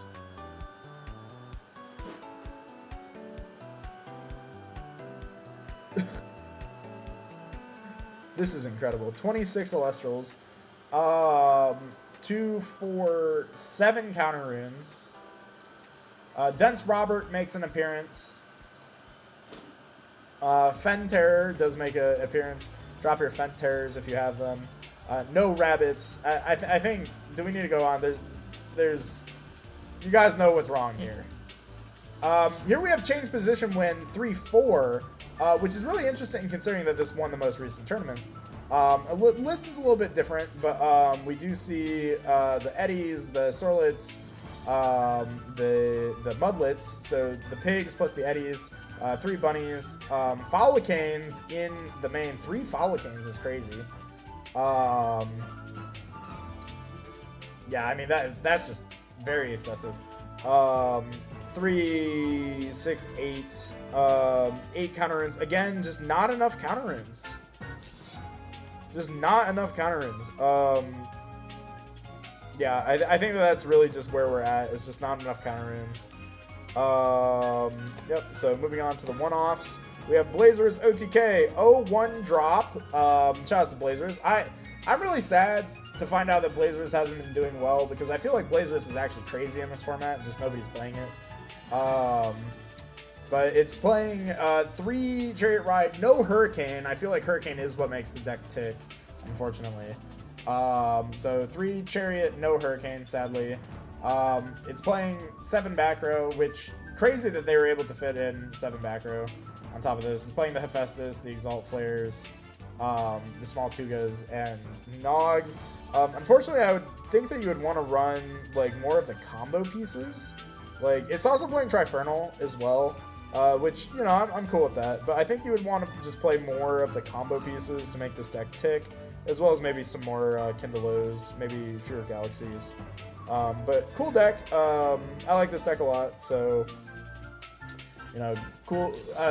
Glad to see it top. Or not top. It didn't top. It won 0-1 drop. Glad to see it played at all. Vault Tempest 0-1. Yes, that's a Gatabolt. I see.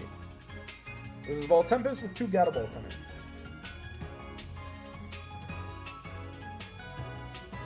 Impressive.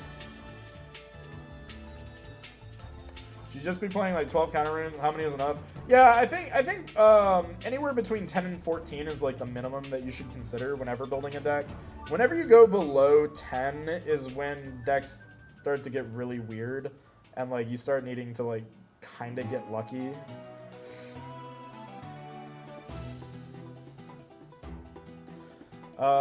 Did they copy Adam's list? I don't know. Maybe. Is one of the entry prizes? Yeah, it could be.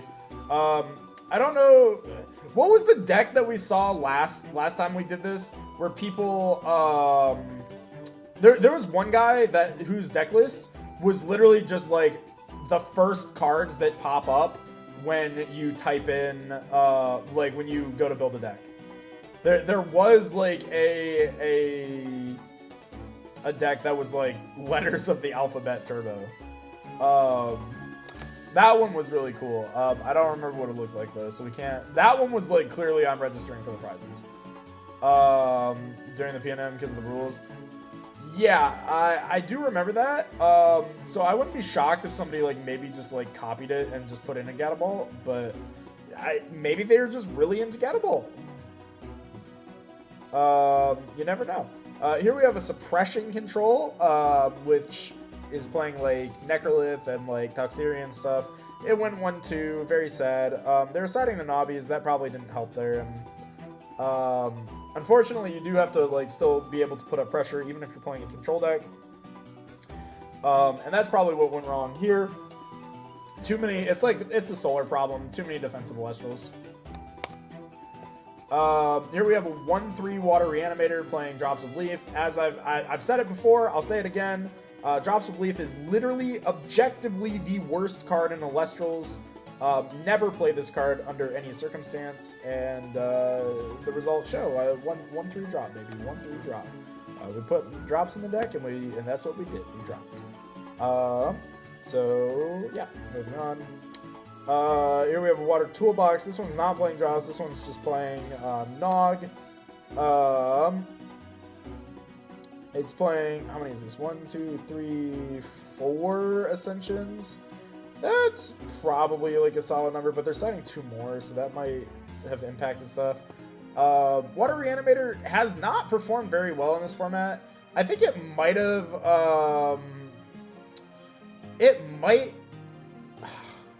did it do well in the most recent one? I don't remember. This most recent tournament was like really weird. But this deck hasn't like performed super well. In theory, it has like a good Blistrix matchup, so if a lot of people play Blistrix, this deck is good. Otherwise, this deck is terrible. Yeah, not too much to say there. Carry Off, shoutouts to Carry Off, and this one played a 4-card side deck. Awesome.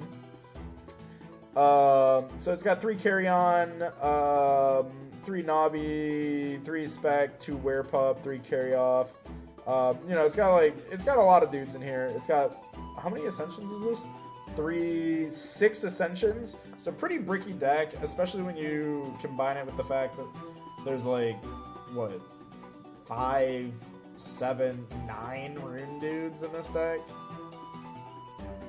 Like, yeah, this, not too surprising, but shout outs to them. Shout outs to them. Also, no Rabbit, no Water, no Earthquake. It's just all Wind and Lunar, baby. All Wind and Lunar. That's all you need, baby. All you need is Wind and Lunar. That's all you need.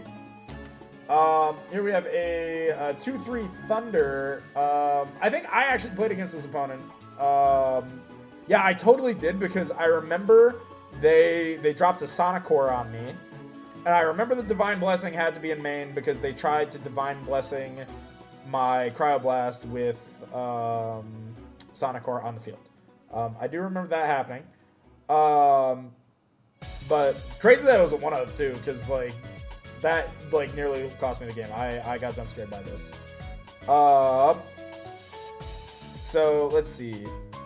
Otherwise, this deck looks like fairly decently built. The Sonic Core was like a crazy jump scare, but yeah, I definitely helped lead to this deck's demise. It looks like they're siding into Vol Tempest. I don't know if they tried to do that against me and just never got it off. Not really sure what happened there. Centarbor, we got a 2-3 drop Centarbor. Shout out to Centarbor, my goat. Let's see, we have 3, 4, 7, 10 counter-runes. Okay, 10's like looking decent, but they maybe could have gone for like a 3rd shield over the 3rd Tsunami. That might have been a little bit better because this thing's a little bit easier to play around. They're on Scythe with no Argo, which is interesting. 3 Demeter is a bit excessive. They're on like the 2 Feloy, no Rabbits. Yeah, we're just missing some key pieces, but they are on Panzer. Shout out to PK Sparks. Volclips, we got 3-4 Volclips. Oh my god. I have no clue what any of these cards are because they all look the same. This is my big problem with Lunar cards in this game, is they all look the same from a distance. every lunar card in this game looks identical. Also, they're doing the thing again. They're not main decking, like they're main decking 2 Zaptors. But where are the Thunder cards? And then they side 2 more Zaptor for the Thunder cards that are in the side. Huh? Also, there's only 3 real back row here. I don't know what any of these other cards are. But, shout out to the Foxes. They also went 3-4. That's kind of crazy.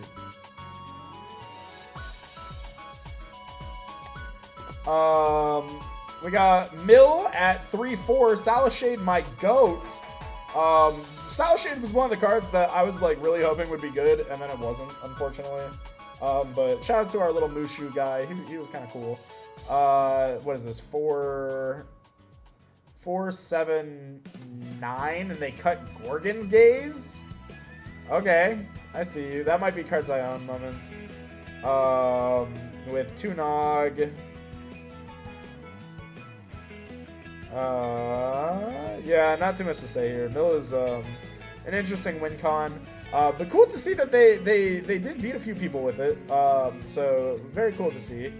Love to see that, but not sure how many of those games were just won by Kid Leo and like Necroth pulling the weight.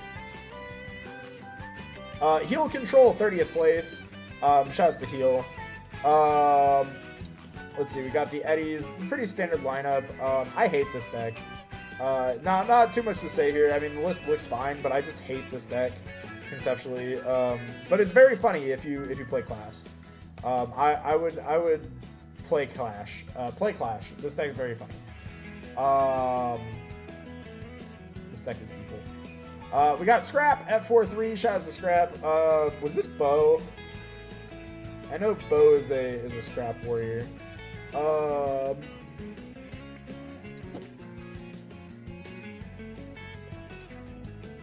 It's playing 3 Heliolith, Nobby line, sure.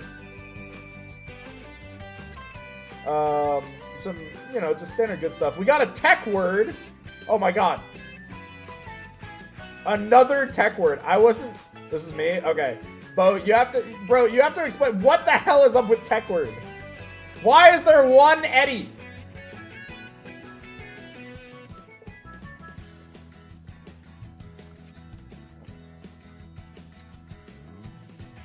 Please justify one Eddie before I unceremoniously ship you into the sun.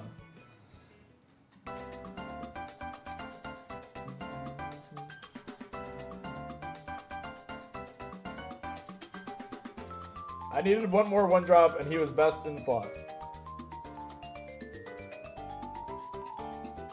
I'll accept it.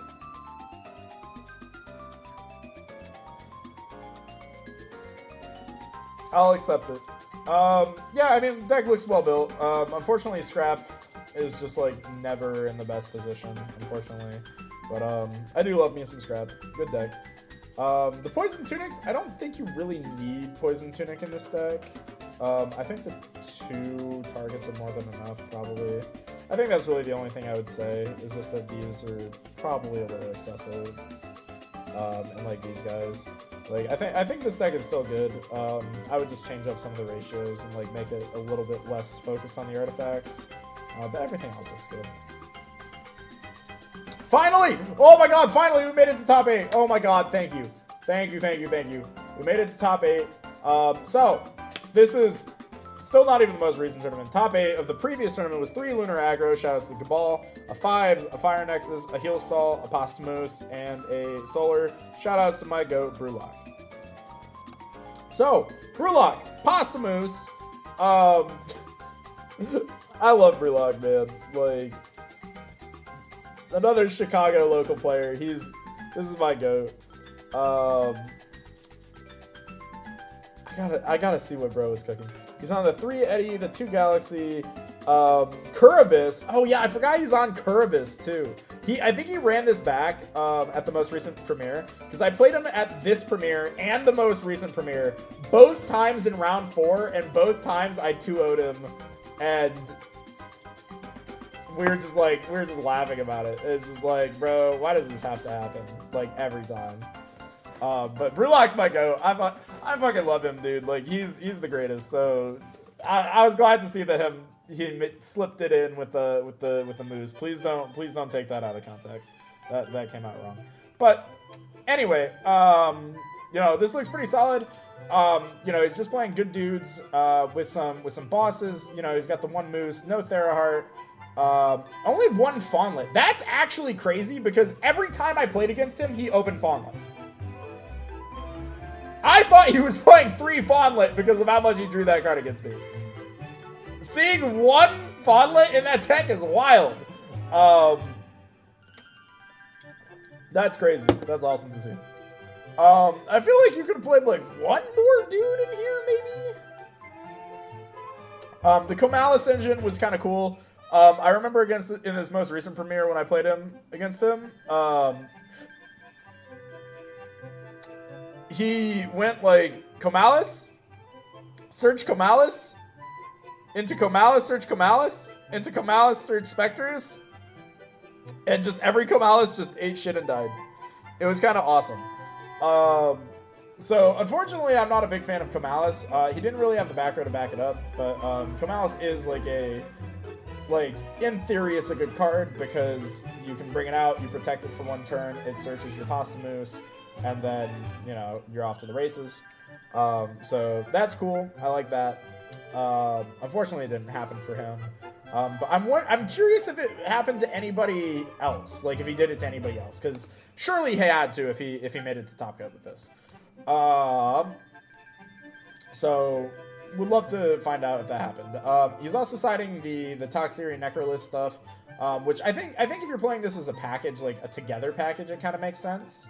I still don't think it's great, but I do know that this card came down on like the feature match or something and would like cause a stir. So cool to see it. Don't think this is the right shell for it. Yeah, I don't think this is the right shell. I think if you're gonna play the Comalis, you might as well play Argo as well. So no Argo is actually really interesting.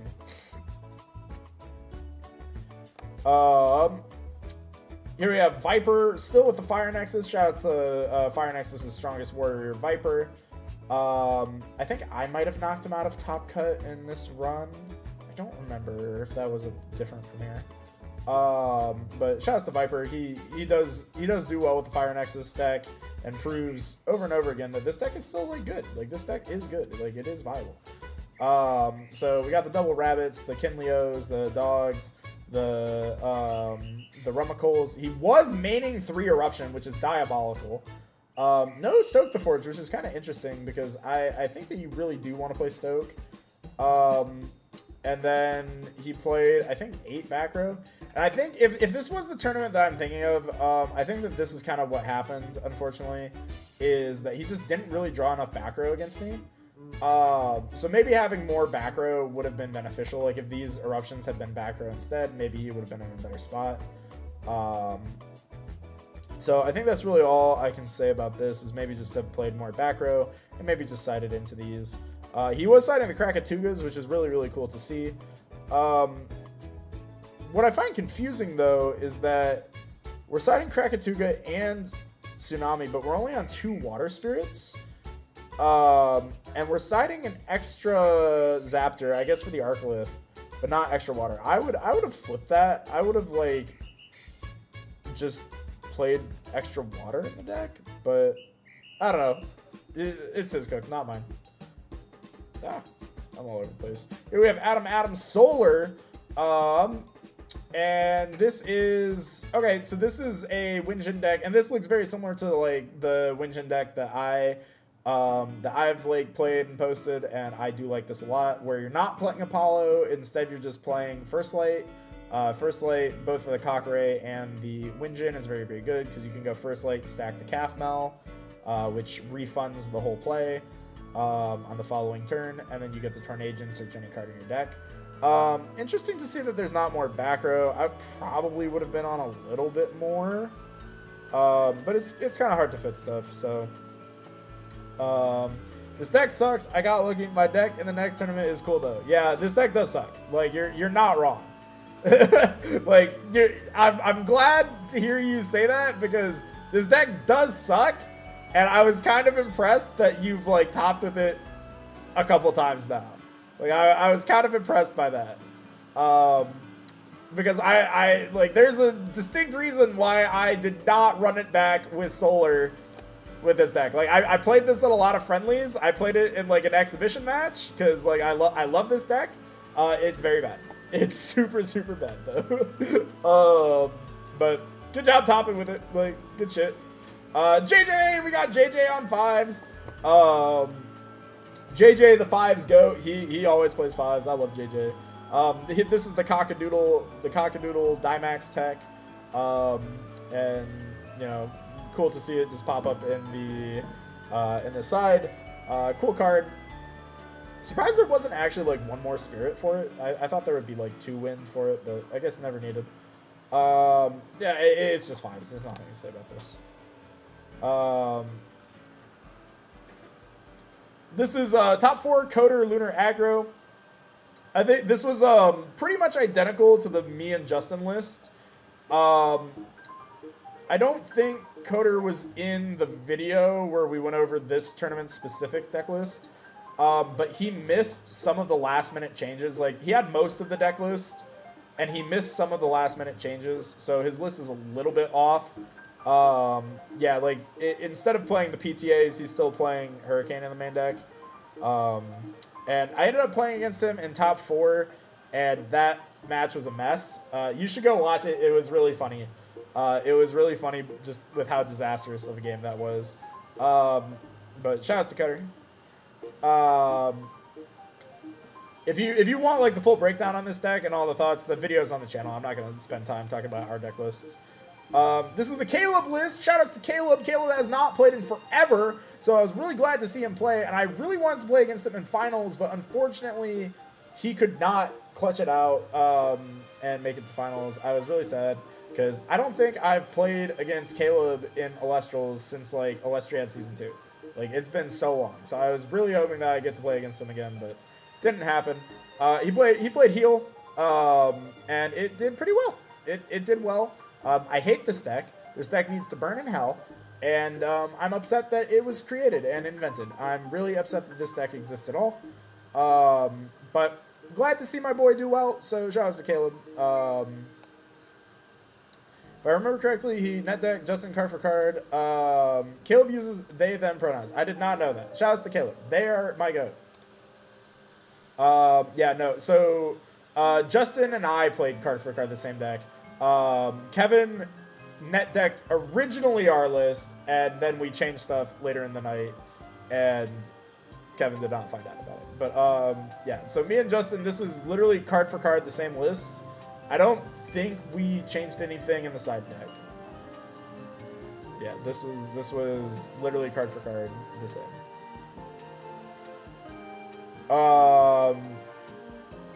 Really on all the good heal stuff. Yeah, all the good heal stuff. So that was the first tournament. So this went a little bit slower than I wanted to.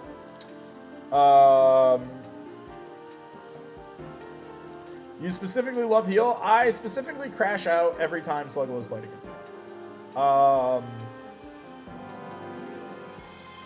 Yeah. Can I show you the bridesmaid list? Yeah, it's the same as the first place list. This is the bridesmaid list. Shout out to bridesmaids. It's also the same as the bridal list. There's literally no difference except I caught the bouquet and they threw it. That's the only difference. This is the only difference. Yeah, this list cooked.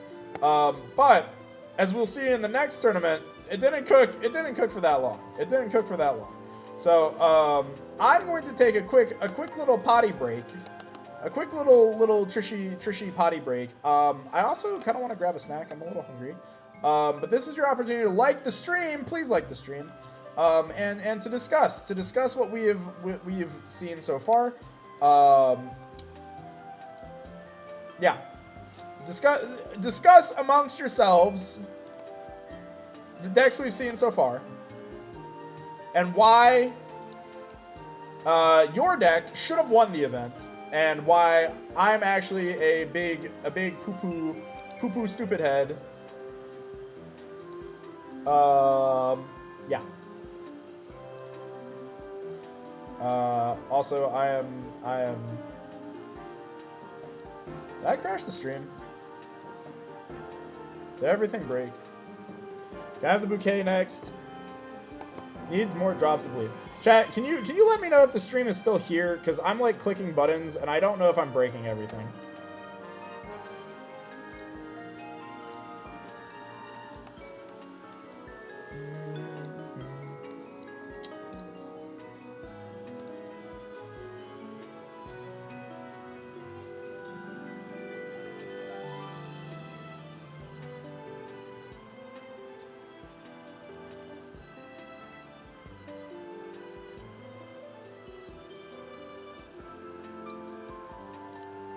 Stream is here. That's really unfortunate. Okay.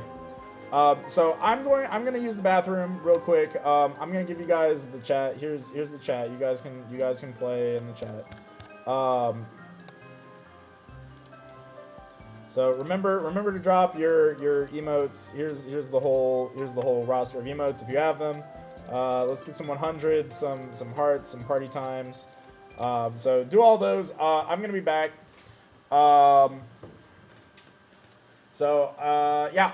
Yeah. This is the intermission. Enjoy the intermission.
Alrighty.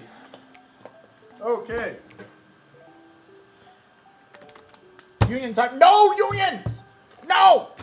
No! No! No! You're going back in the hole, Sir Tractor. I swear to God, Tractor, you're going back in the hole.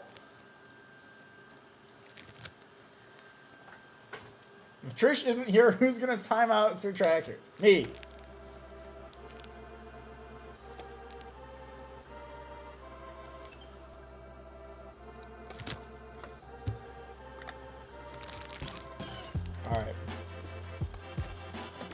Alright, now for the part you guys all care about. If you made it this long in the stream, that's awesome. I salute you. Thank you guys for making it this far in the stream. Now for the most recent premiere. The law note is awesome. Something's not right here. None of the Cabal members made it to finals. So we do see fewer lunar aggro this tournament than previously. More 5s than previously. More bug snacks. About the same number of blizzes. 5-volt tempests. Some Draco Rays. Blah, blah, blah, blah. Who cares? What snack did I get? I got some Rugelage. There's cinnamon. When do we make fun of Eros' deck? We don't, because Eros actually played pretty well. He played the deck list that I gave him, and he should have actually beat me. I should have gone X3, and Eros should have gotten prizing, and he just didn't see the play. He was bleeding his hand, so I could see the play that he needed to make to win, and he just didn't make it. I told him after the match, it's like, oh, you could have done this. You would have won on the spot. My finger was hurting from spamming the blushing emoji. I'm sorry for making your finger hurt. I will kiss it to make it better. Mwah. So, we got 0-1 drop, Lunar Aggro. Lunar Aggro 0-1 drop. This is almost the same as, I mean, this is the net deck from me and Justin from the last premiere. So the net deck has followed. However, it seems like they did not listen to the video where we said that the side deck was terrible and not to replicate it, because they replicated the side deck. I was on 30 hours of no sleep. That is also true. You also did not sleep for 30 hours, which hats off to you, dude. You did great. I'm very proud of you. Can we all get a I'm proud of you, Eros, in the chat? Very proud of my son. 1-3 Lunar Aggro featuring Pharaohgeist. This one played the Comalises. Kind of a return to form from like some of the early Lunar Aggro decks. Still not a fan of Comalis, Pharaohgeist, and Artemis or the Porky Wraiths. Not really a fan of those. Really, this is like a Postamoose deck that's just not playing Postamoose.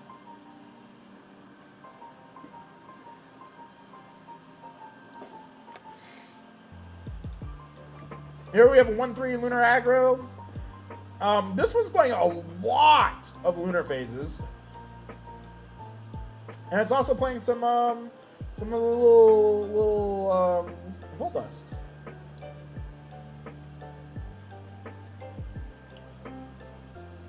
Not too surprising. Voldusk isn't the best card. Don't let Josh tell you otherwise. Yeah. 1-2, no side deck again. No side deck. But we got a Phasmacore. I think this is the first time somebody's actually decided to even play Phasmacore.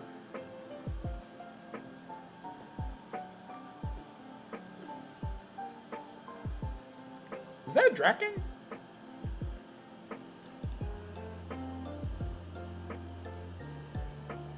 This might be a case of cards I own, Turbo. I'm not sure.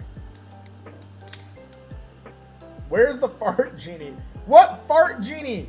There's no fart genies.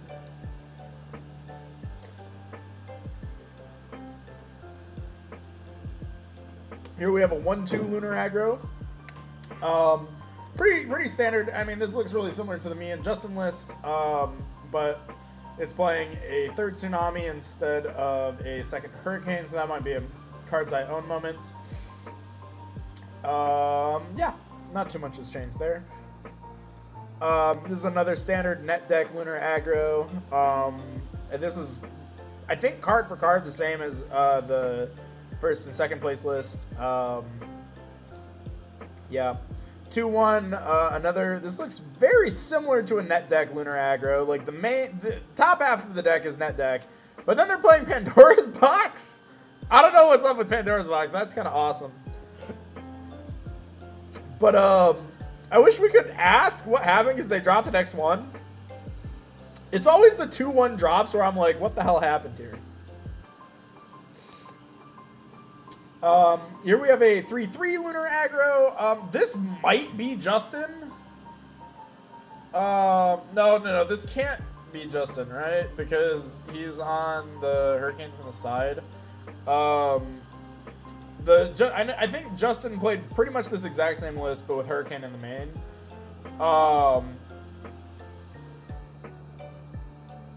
Yeah. Here's a 4-3. Okay, this one I think is Justin. Is the 4-3 Lunar Aggro, which is still basically just our same Lunar Aggro deck as before. But now he's siding Cryoblast. He's siding a third Zeus.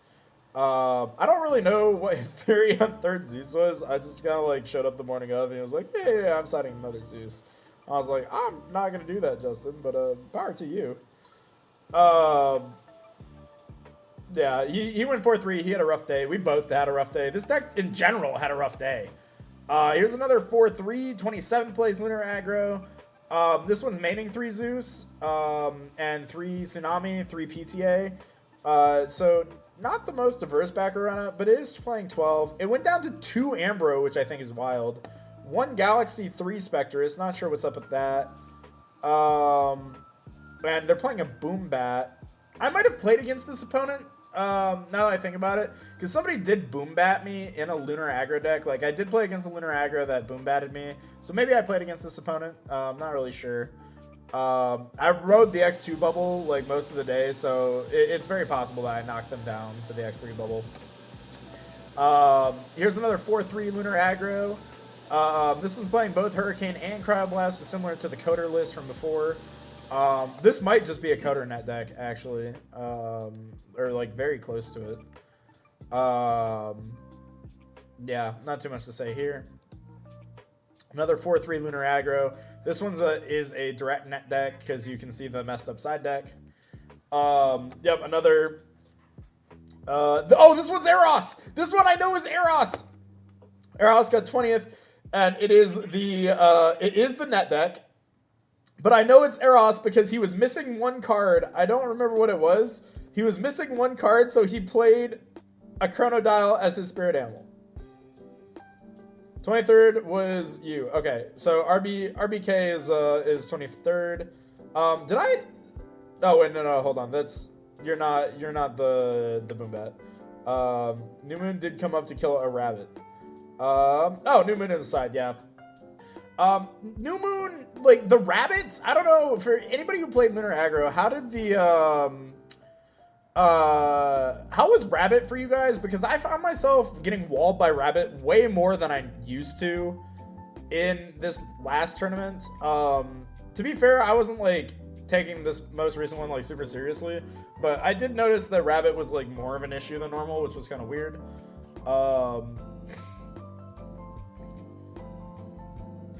W Eros, yeah, can we get some proud of you Eroses and whatnots in chat? Bro, this was I think his like first tournament, and he was on like no sleep at all, and he only didn't make top 16 because I had to play him in the last round, and I won in time because he didn't do the Zeus Cryoblast interaction. I don't even know if he like realized that was an interaction. But I just had like a 3-spirit bunny on the board that was just getting in there, chunking him to like try and make up the spirit differential. And I saw the Cryoblast Zeus like in his hand. He just like didn't go for it. I was like, oh, Eros, you could have won, bro. Like I had no Elestrals in hand. I would have lost on the spot. But yeah. So shout out to Eros, you did great.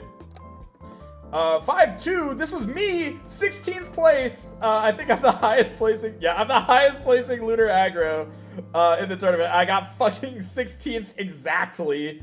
The deck felt really bad, like, this past run. I don't know what it was, but, like, I also, like, wasn't, like, tryharding, like, super hard. I literally wasn't going to play the tournament, and then I almost burnt down my apartment.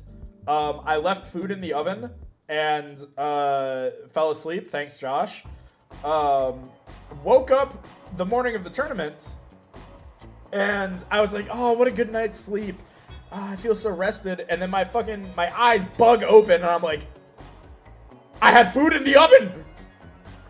So I like jump up, I like sprint to the oven. I'm like I'm like in my boxers, like grabbing oven mitts, like pulling open the oven. And hold on, let me see if I can find the picture actually, because I sent it to Josh. Actually, we have too many DMs. I'll find it in Justin's DMs. Yeah, I'll find it faster there. This is what I woke up to. This was in my oven when I woke up.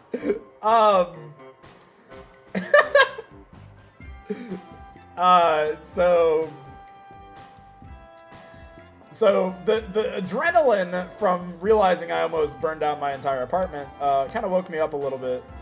And I was like, you know what? Fuck it. I guess I'll play. So I just took whatever was on my desk and I entered with it. So that's why you can, like, the side deck still has Arcolith in it. Because if you were really eagle-eyed, you would have spotted me asking to change my deck list because I made an oopsie. And it's because I submitted my deck list with, like, spoiled fruits or something in it. And then realized that I don't know where my spoiled fruits are. But my Arcolith was on my desk, so I was like, I'll put it in Arcolith. That's fine. So that was my list. It was a day. But I was fighting for my life. I was fighting for my life out there. And I friendly fired a few times, but I also played against like 5 lunar aggros or something. Like, I think like all of these lunar aggro all these lunar aggro players, at some point, I think I like queued into them and like sent them to Tartarus because I was just running a lunar aggro gauntlet, and then everybody I know who did well, like did not queue into lunar aggro at all, like the whole tournament. So I think I just jumped on the lunar aggro grenade over and over and over again. So I don't know if that contributed to lunar aggro's success or lack of it or what, but lunar aggro very much underperformed this event. Fives. Here we have an O2 Lunar Water 5s. Yeah, good stuff. Yeah. This one's also on the Cockatoodle though. So the JJ Tech has left the kitchen. It has left orbit, and it is now seeping into other people's deck building, which is very cool. 1-3 Water 5s featuring Schnark. I might have played against this caster. I don't remember. I know I played against a Schnark, but I don't think they went 1-3. I don't think. I can't even remember what I lost to. Like frankly, I don't even remember what I lost to in the tournament, because I feel like I lost to like 5 opponents, and I know that I didn't, so I don't know what happened. But shout out to Schnark. I do like this as a deck concept though, where they're only doing like Schnark search Draking. Rock in a hard place though, I'm not a big fan of it at 3, especially with the Schnark, like maybe 1 or 2 copies. High Tide, I think that you don't need to include necessarily. I think this card's just like very expensive for what it does. And then 12 back row seems fine. 2 Hurricane, like all this portion of the deck seems fine. Unfortunately, I just don't think that this deck is doing anything particularly like obnoxious enough to be like a threat. I think that that's really the only problem with this, is that this deck seems just a little bit too fair. 2-3 Thunder 5s. We got, you know, just good dudes. Some Edwards, some Viscerais, the Crab. Shout out to the Crab. You know, some back row. We got Crab Blasts. We got Zeus. Nothing. Yeah, it's just Thunder. But what's crazy here is they're smoke screening into a Lunar deck, which is deranged. That's awesome. Shout out to this dude. Here we have another Joblin. This one's 2-3 Water 5s featuring Joblin. So maybe this is the opponent I played against. Who knows? This one is on 11 counter runes. With this looks a lot closer to like what I would play, just with like more, you know, like a lot more standard. I think where this maybe flies off the rail is in the side deck, because they're smoke screening into Lunar Aggro, and again, just not a fan of smoke screening. I don't think smoke screening is a good strategy. So, you know, we're wasting so many side slots that could have been like matchup, like cards to help you in specific matchups, rather than just switching to a different deck archetype, which by and large is the same as this one. So not really sure what to say about this. Here we have 4/3 Frost 5s. That's kind of cool. So we have the Cryoling, Cryover stuff. It's been a while since we've seen this. We have the Morfrost engine in there, which is pretty nice. We have Blizzard. That's a cool tech. As well as 11 Counter Runes, some Cryoblasts. Yeah, not too much to say. Just, you know, good stuff, Turbo. Maybe it wasn't their day. Not too much to say there. Here we have the Rhinosect 5s, so similar to the Cryovern 5s, just Frost 5s. But they're only playing 1 Rhinymph and 3 Rhinosect, which is really interesting. That's weird, actually. I don't know what to say about that. I think this is the first person I've ever seen do something like that, where they're just playing like 1 Rhinymph and 3 Rhinosect and just saying, I'm just going to collect the Rhinosects in my hand and drop them all at the same time. Interesting. I don't really know what to think about that, but that's kind of cool. It's ambitious. I think ambitious is the right word. It's definitely an ambitious approach to the building the deck. So it's interesting. Here we have a 5/2 Wind 5s. So very similar to what ended up taking down the tournament. Is kind of this Wind 5s, like with a change position core here, with Galaxairs, the Sorlets, the Eddies. These guys just doing a really good job at just clearing up a lot of the Elestrials that get on the board in this format. So these are all good cards. Yep, nothing too out of the ordinary here. We see a sided Navi package. Eruption side is kind of deranged. Not sure what matchup that's for, but cool to see it. Hurricanes, sure. Not really sure why they wouldn't be in the main deck. Why, or even why there's no stone. I guess no stone for Lavalith, maybe? I don't know if that's worth it, though. But cool to see. I mean, they did well. I played them when they equipped it with Tsunami, and then they couldn't cast Rhinosect anymore, they said. Yeah. I mean, that's always the problem with Rhinosect, is that it's just too easy to beat Rhinosect by misenchant casting cards, and fortunately, it doesn't always happen that is... Like, that doesn't always happen to you if you're playing Rhinosect, because not everybody knows that you can do that. Probably for Blitztrix, I guess? Yeah, I guess that makes sense. Alright, hold on. Let me find a new playlist.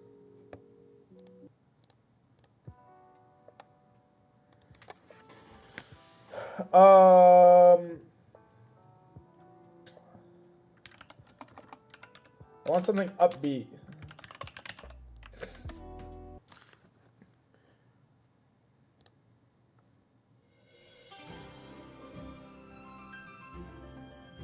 That's maybe a little bit too upbeat. That's too upbeat. Okay, I can vibe with this. This is good enough. Let's see. So yeah, I guess for like Blizz, I guess it makes sense, but like, sure.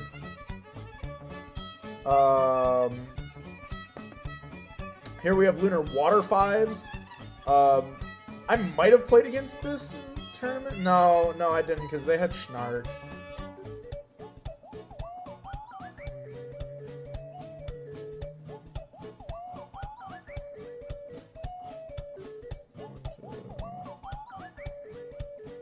Okay, I mean, it's 5s. Not much to say.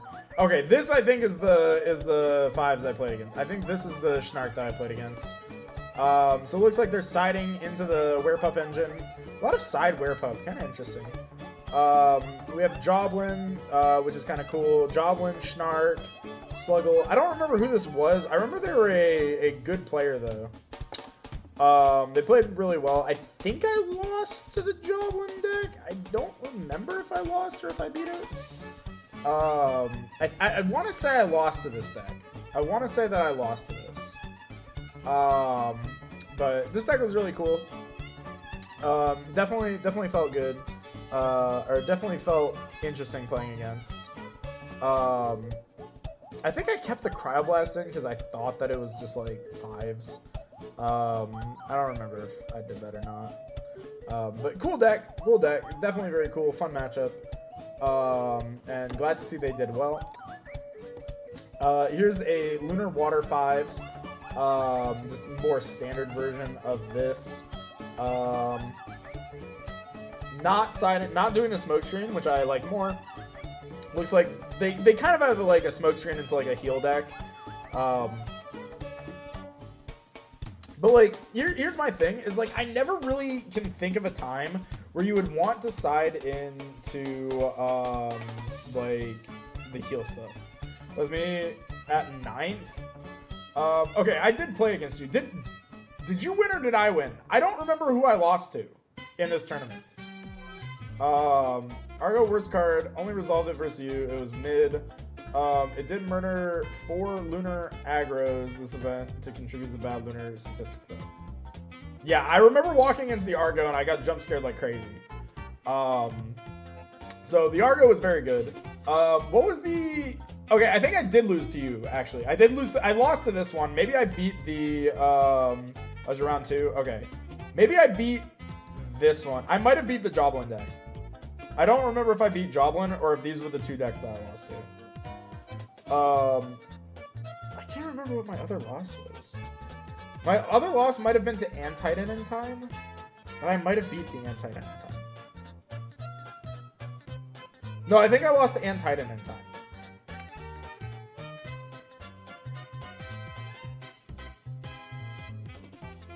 So I think I beat the Joblin deck. Yeah, so the Argo definitely jump scared me, so that was good. How was like the heal stuff? When do you go into this? Because this is the thing that I'm always confused by whenever I see people siding like the heal stuff. Is when are you deciding that you want to put in the heal cards? Because for me, if I want to play these cards and it's any time other than like we're about to go into time in the round, I would just want to main deck these. I don't know when I would want to side them ever. Like, I can't think of one particular matchup where I say, ah, yes, I want to heal here.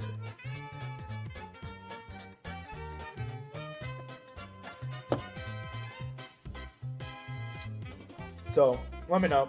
But let's keep looking. Let's move on to Bugsnax. There was an 0-2 Bugsnax. This one, incomplete side, so this might be a cards I own moment because they're on like 2 Tsunami, 3 Divine Healing, 3 Rise, and a Shield. Navi and Gator versus Lunar and Solar. Oh, and then you just go into the heal stuff? I guess I can see that.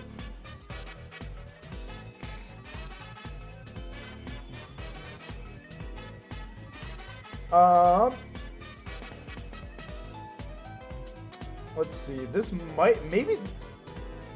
No, this I don't think that this was the Bugsnax that I played against, but I do remember there being an Ignector that came down against me at some point. So if there's no other Ignector, maybe this is the other one that I played against. No, I can't do that. Because I want O2 grab. Yeah, I mean this does look like Bugsnax. I do think that this is the better version of the deck, playing the Ignectors. But I do think that maybe they could have changed some of their ratios. Like, I don't know if I'd play 2 Aardvark. I don't know if I'd play the Zeus. Maybe they could have just beefed up the back row count because they're on what, like 4, 6, 9. I think if they had just cut a couple cards from some more back row, this could have done well. Like, I don't think the Zeus was necessary. The Arcolith doesn't seem necessary. Second Aardvark isn't necessary. So that's like already 3 cards that you can cut for like more back row. Small Tuga definitely is not necessary, so that could have been more beaters. Like, I think if they had just, like, cut some of their extra cards for some more back row and, like, better, like, offensive tools, then this deck could have been really good. 1-3 Bugsnax. This one is on, like, a Frost Bugsnax. This one's the Rhinosect variant. I don't really love the Rhinosect stuff. I definitely don't love stuff like Keone in this deck. I think this is for sure a case of, like, we got a little too lost in the sauce, too much synergy, not enough back row. So that's probably what's going to... And also way too much Frost in this deck. Oh my god. Here we have a 1-3 Bugsnax. We have the 3 Artbud, the 3 Rabbit, Toxion's. So again, like, the Toxion stuff is... I don't think that this is, like, super necessary. Yo, Scorch, what's up, dude? Where do you get this software? What? Google Slides? What are you talking about?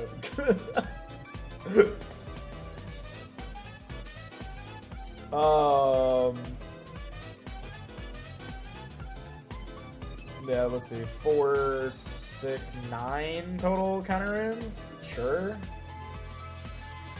I guess. It's not really enough, but, like, sure, whatever. Another 1-4 Bugsnax. Bugsnax has just been getting, like, completely eviscerated since the start of this format. And Titan, like, is a really good card, and, like, I think this deck can do well, but, like, it just does not perform well in tournament. Like, it just never has. Let's see, this is 1 Tsunami, 3 Shield, 3 Gaze. But we have Divine Healing, sure. Dense Fog, Toxiri, Necrolith. Yeah, this player got lost in the sauce again. 1-3 Bugsnax. Let's see. They're on the 1 Warmite. I thought you were gaming? No, we were not gaming. We were going over every deck that was played in the most recent Elestrals Premier tournament. Bugsnax just hard to play or what? No. No, I don't think it is. Some of these lists I don't think are optimized. Like, a lot of these are unoptimized. But I think that this might be a Dracking thing where, like, good players haven't been the ones playing this deck. Like, it doesn't mean that the deck is necessarily bad, but it just means that the players who are playing it might not be the best pilots of their deck. And so, like, because Elestrals, most decks, like, share a lot of the core same cards. So a lot of these, like, tournament placements can fall down to a skill issue at the end of the day. But, like, small deck building decisions can have, like, huge impacts. Like, for example, let's take this list and its side deck. You know, it's maybe a little bit unfocused in what it wants to do in its side. It's playing some more bugs. Why? Why? Why is there Pandora's Box? Why is there Spoiled Fruit? Why is Alter here? Why is Crowd Blast is, like, the only card here that I look at and say, yeah, okay, this makes sense. All these other cards here, I'm, like, kind of scratching my head at, and, like, okay, why are you playing this? So I think that there's a combination of, like, the decks aren't refined, maybe there's some skill issue. Skill issue might be part of the reason the decks aren't refined, and all of that can lead to a deck that just underperforms. We saw this a lot with Dracking in Daybreak format, where it wasn't until, like, the last tournament of Daybreak that anybody had, like, a good record with a Dracking deck.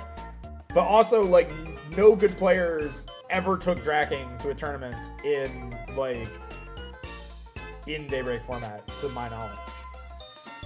It just was not a deck that people were queuing, because there were, like, other slightly better options, so it just didn't get brought. I remember almost playing Antitan. Me too. Antitan good deck. It's just not putting up the results. It needs the Josh touch. So this is 13 counter runes. This one looks a little bit better. 13 counter runes. We're playing a smaller Antitan line. And then just good Elestrals. So this is either bad run or skill issue. I think the side deck maybe needs some work here. Like, the side deck's a little bit messy. But other than that, sure. Also, maybe pick a lane between these two Divines that could maybe free up some deck space as well. 2-5, they did play it out. Bug Snacks with 1 Demeter main, 1 inside. Awesome. This one's playing Ignector. I'm very worried that this might have been the one that I lost to. This might be the one that I lost to because, can it be the one that I lost? No. There has to be one more, right? There has to be more. Okay, this might be the one that I lost to, or at least I think I lost to. How is that possible? Did I start 1-2? I might have started 1 and 2. Josh, do you remember if I started 1-2? I think I did. That's awesome if this is the person I played against and then they lost out after beating me. That might be awesome. Because I remember there was an Ignector.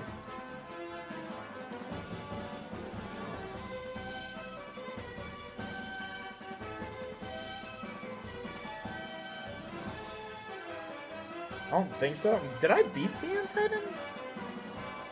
God, I don't remember at all. Anyway, I do like this. I do like having the Ignector with the Ardbud. But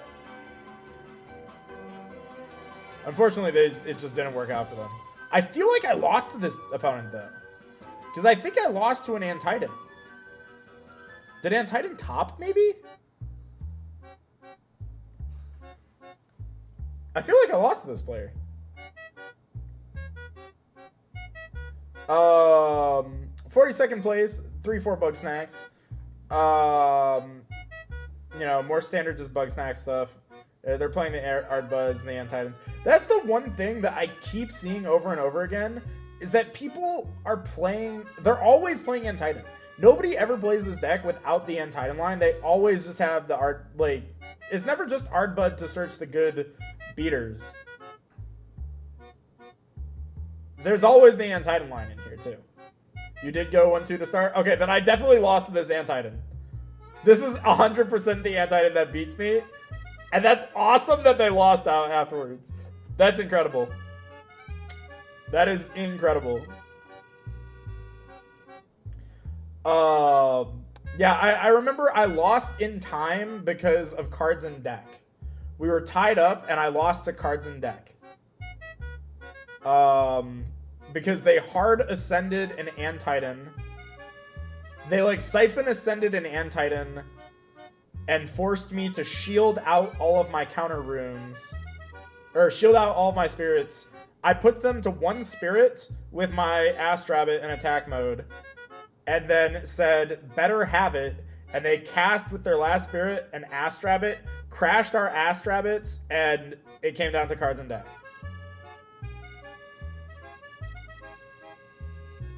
Which was incredible.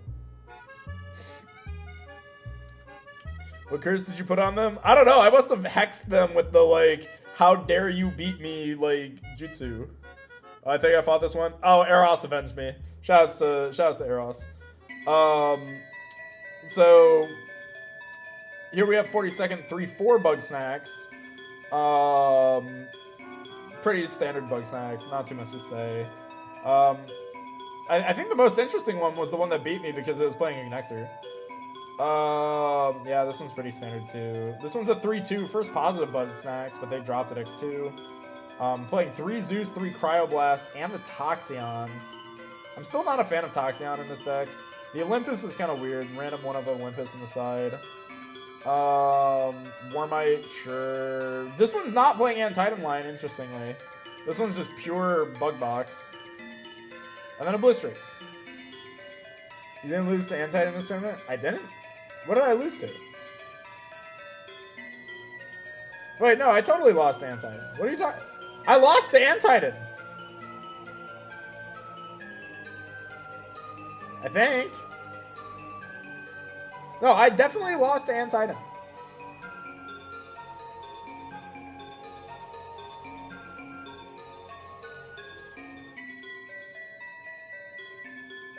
Joblin? No, I lost to Joblin?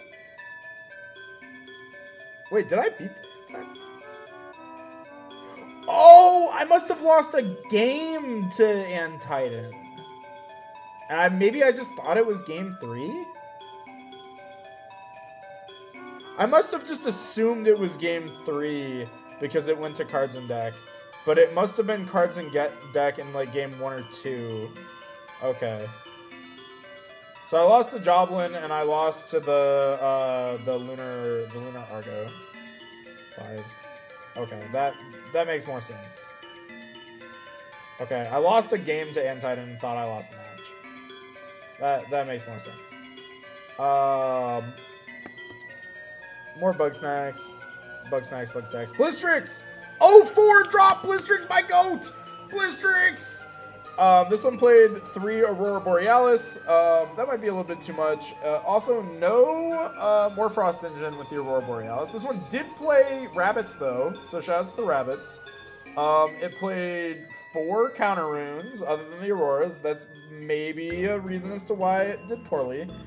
This one's still on Ambrosia, which, as we saw, is not great in Blizz. This one's also on on Mountains, which I don't hate playing Mountains in Blizz, but preferred in the side for the Water Reanimator matchup. Not too much to say here, it's Blizz. 2-2 Blizz. This one looks a little net decky, like it's on the Tadflows in the side. I know we've seen that before. It's on 7 counter runes, 2 Ambros. It's alright, like, this is fine. No Cetosaur? Oh yeah, no Cetosaur, actually. That's kind of interesting. Yeah, they should be on Cetosaur. 3 Cetosaur here, though. This one's pretty straightforward. The only thing I don't like is Tadflow. Tadflow is just like a card that never really feels good. Because you run out of Tadflow, and then you ascend into like Morlith or Asprowl. And it's like, you never want to do that on turn 1. Because like, having these dudes on turn 1 doesn't really do much. Like, you don't want to go neg-2 for that. So, with that in mind, like, you're always playing this card into back row, which makes it feels kind of bad. Because you cast it, and then you pay 1, you get Gorgon's Gazed, and you feel stupid. So, Tadflow, like, mid. Tadflow, very mid. Here we have another Blizz. This one 4-3, so this one actually did pretty well. Crazy to see only 2 Blistrix do badly. And now the third Blistrix did actually pretty well. This one's on 5 counter runes plus Cryoblasts in the main, but they're siding another 5 back row, so, you know, they potentially could have quite a bit in there. They're on 3 Rise, 2 Ambro, 2 Hurricane, and then they are on Enfrostix Canarant again, so sure, I can see it. The side deck is pretty interesting. They have, like, Spoiled Fruits for the heal matchups, I guess. Waxing Gibbous, I think that is, in the side. That kind of looks like Full Moon, though. Is that Full Moon? Chat, am I going crazy, or did they side 2 Full Moon? I think they sided 2 Full Moon.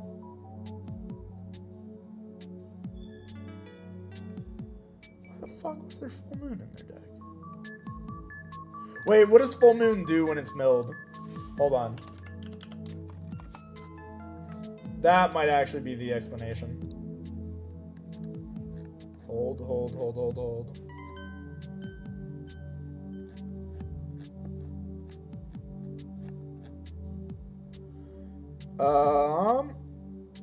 When this lunar phase is discarded, you can foretell 3. Oh. This is in fact Full Moon. Nothing.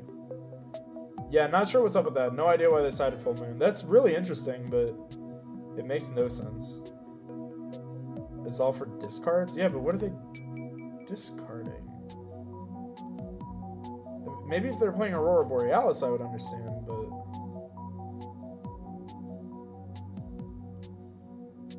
That's so weird. Here we have a 5-2 Blistrix. This got 10th place. This might have been Coder. Yeah, this one's Coder. I think this is the Josh list, which looks... Wait, did you guys really only play 1 Cryoblast, or was that a Kevin thing?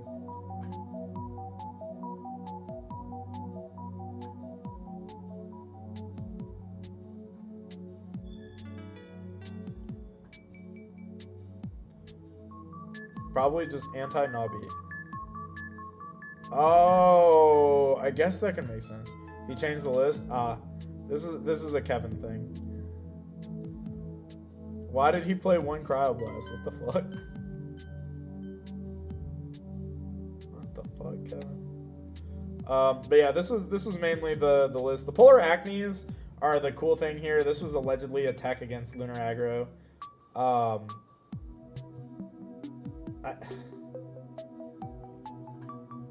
I still don't believe in this. This is so silly.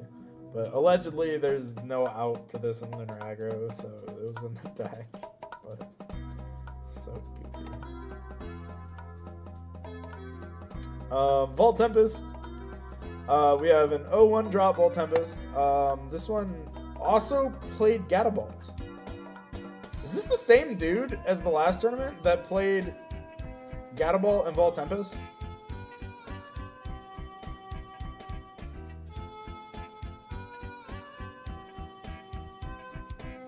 I'm so curious. Why are people putting Gatabolts into Vault Tempest? I'm convinced that someone looked at the PNM deck lists where Gatabolt was a proxy card, and they have, like, someone out there has convinced themselves that Gatabolt has a serious place in Vault Tempest. Because this is the second time in a row that we've seen Gatabolt in Vault Tempest. This is Kristoff. The 0-1 drop is Kristoff. Or the 1-6 is Kristoff.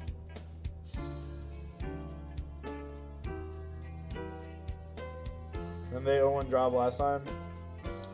It could, if it's Kristoff, maybe they're just entering to get the thing, to get the prizing. Maybe that's what it is. I'm gonna choose to believe that he's just putting Gatabolt to be funny.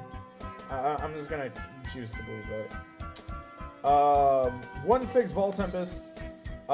We have, might be him, sorry. Oh, I see.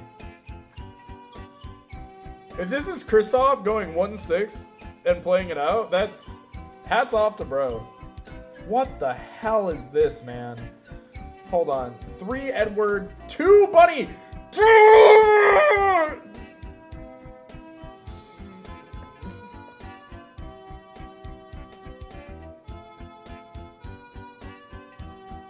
Please just play 3 Bunny.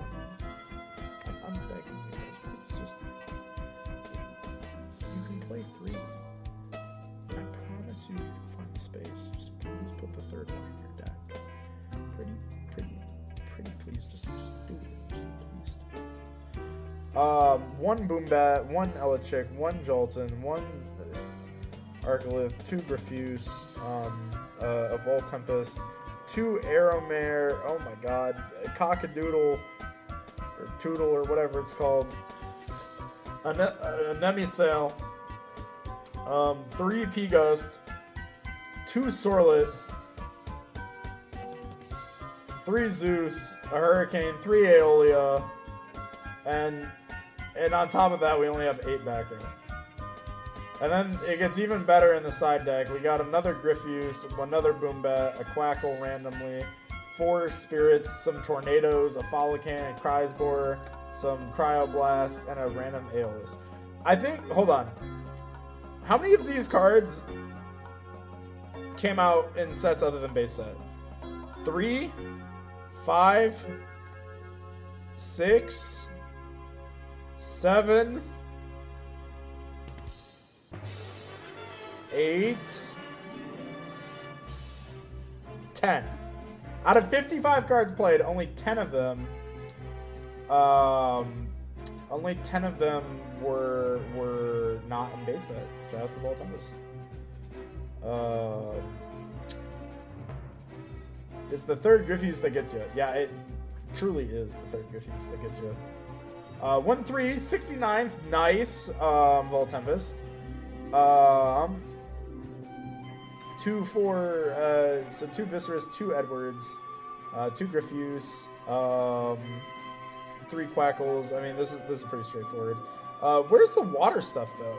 What happened to the water stuff text in Vault Tempest? I really like that stuff, and people are just like not playing that. I thought it was good. Yeah, not too much to say. This is a Thunder deck that just has Volt Tempest in it. Here we have 68th place. Also a 1/6 Play It Out. 1/6 Play It Out. This one's on Divine Healing. 3 Zeuses. So they really want this Zeus to stay alive. 2 Grafuse and Volt Tempest. Sure. You know, some Thunder dudes. They did play 2 Galaxair, which I guess is heads up. They played Titana Strike. Best card ever, Titana Strike. Always play Titana Strike. 2 Thunderstorms. 3 Boom Bats. Sure. Some Crabs. And they put all the back around the side. Awesome. Awesome. Love to see that. And 6 back around the main. You gotta... Oh, I'm sorry. 8 back around the main. You gotta love to see it, Jerry. 2-3 Volt Tempest. We got 44th. This one is Stellar Kristoff. And he actually does play the Gataball. I swear, Jesus. Why is there Gataball in the deck? I don't get it. I don't understand. Why Gataball? Why Gataball? Why? Oh, hey, this is Magneris. That's cool. Nobody plays that card. That's cool. I see. Sure. We got the 1 of Hurricane again. 9 back row. Still not enough back row. This Gataball could have been a Tsunami. Also, where's Grafuse? What does Gataball even do? Something awful. I don't even know. It's so bad. We'll consult the thing.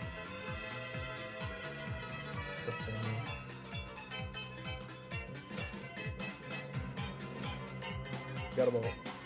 You can target a Thunder and Lestral, a Thunder Enchanted Lestral, and give it +1/+1 for every Thunder Enchanted Gataball.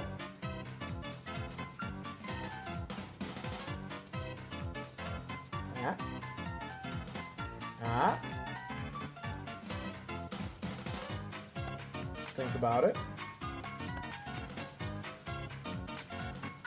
Yeah, that's awful. It's so bad. Also, there's no Grifuse in here. What the fuck, man? Where's the Grifuse? An 8-2 that can target the Lestral and give it attack equal to the Thunder on Gataball. Yeah. So technically, it's a 10-5. Yeah. Gataball might be Grifuse. Yeah. So we've cut Grifuse for Gataball.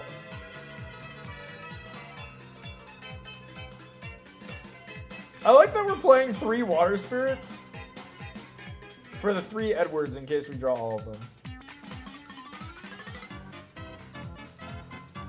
Yep, I like that. Yep, awesome. Oh, that's the end of the Volt Tempests. Okay, Draco Ray. 0-1 Draco Ray Solar, no side deck. Let's go! This one's on Dragalis. It's on Dragalis as 3 Draco Ray, 3 Kokiri.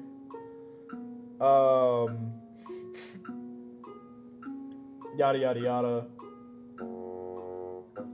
Yeah, I love Kentucky Fried Chicken. That's awesome. Here we have a 1/4 Draco Ray Tornadron.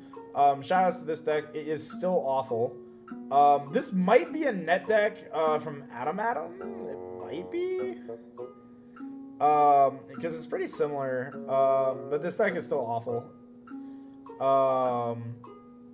I love the Skittles in the side though. We got the 1 Terratlas, the 1 Vapiro, the 1 Leviathan, and the 1 Flormine. Hell yeah. You know, we got a little bit of variety in our life. Got a little bit of spice. Gotta love to see it. Gotta love to see it, Jerry. We got a 3/4 Draco Ray Solar. This was the Dragalis guy. What do you mean this was the Dragalis guy? You mean this guy? It's pretty different? Oh, okay. It's pretty... Well, I mean, I know that the side deck's different, but, like, is the main deck at least similar? 3/4 Draco Ray Solar.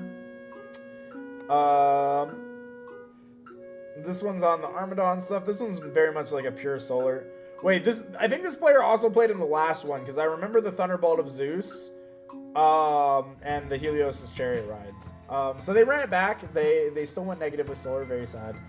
But as a fan of the solar deck, that is just the formative solar experience, is to go 3/4 drop and then run it back with the exact same list and go 3/4 drop again. So yeah, I mean, nothing out of the ordinary there. Very solar. 28th place, we got a 4/3 Draco Ray Tornagion.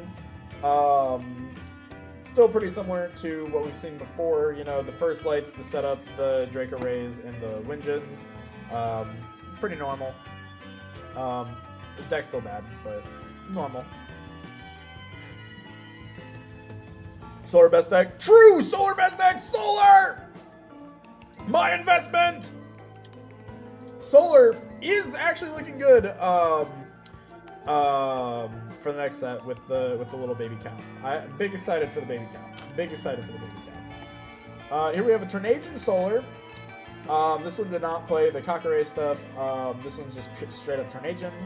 And it plays Apollo instead, which makes sense. I think they're on a lot of solar though. That is quite a lot of solar. That's a lot of solar. Huh.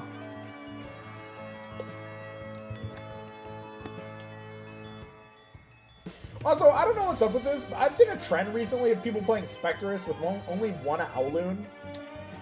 And that doesn't follow theory. If it's a dude, you gotta play at least two because of shield. So I don't know what's up with the I simply will not get shielded logic, but Yola, if it works for them. The cows suck, what am I missing? What are you talking about? The cows are crazy. The new cows are like insane.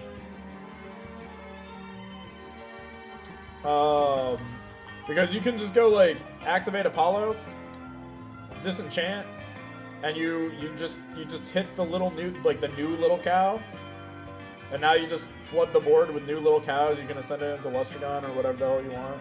That's pretty good. Just play chains. Is that PK Sparks, that hotness SS trademark? Checkmark, highlighted username, telling me to play Chains of Prometheus in my deck? Oh, you know it. Hold on. We gotta do this. Hold on. It's for the culture. PK! PK! My brother, hold on. I love you. I love you, PK. I love you. But you gotta understand. It's never personal. It's for the culture. We gotta hit him with the timeout for the culture. PK, I already know PK is like in his room freaking out right now. Like, why am I getting attacked? Why did I get timed out? It's awesome. It's awesome. I love you, PK. Mwah. What an excellent welcome into the stream. Oh, yo, PK, did you see our new emote? Hold on, I gotta post up my new emote. We gotta show off the new emote. Check out Fenter. Check out Fenter. It's awesome. He's so good. Yeah, can we get some 07s in the chat for PK? Oh man, where were we at? We got 51st Tornagion. Join the union. No, do not get PK to unionize against me too. Why ask him a question? You just timed him out. Because he can see the screen. How do you time me out then ask me a question? Here, I'll do it again. I'll fucking do it again. Alright. Hey PK, what's your favorite football team, bro? Why is it the Lions? Tell me why it's the Lions, man.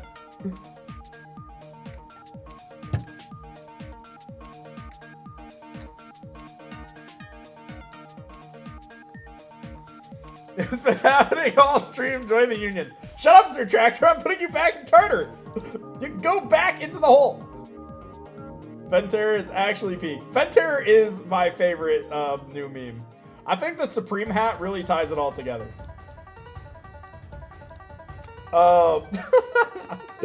What a great stream. Isn't this just like the best content ever? Like it's truly great. Oh god, what am I doing with my life? Eats his nose hair in his downtime. Hey, I told you that in confidence.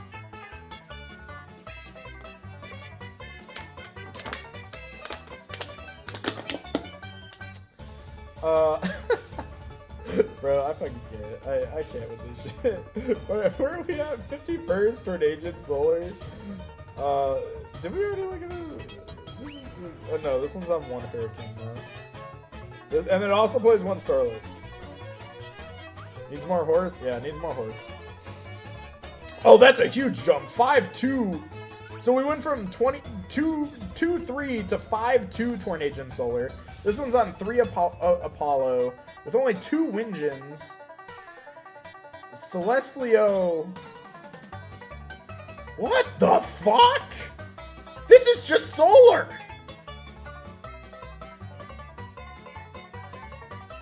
And it did well.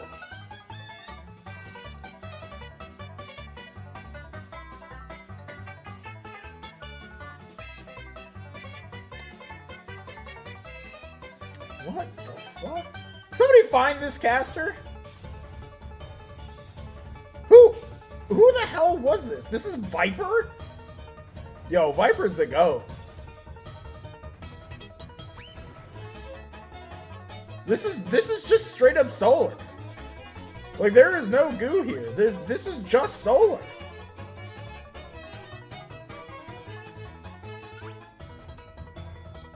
Like, this is just straight up solar, and he just, like, cooked. I don't know how he does it. I don't know either, because, like, even I couldn't do this. That's awesome. Good shit. Fire Nexus. 2-5 Fire Nexus. Oh, hey, there's the chains for PK. Shout out to PK.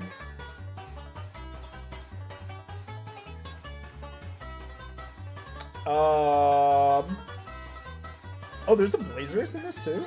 Yo, this dude was cooking. There's 5 spirits in the side.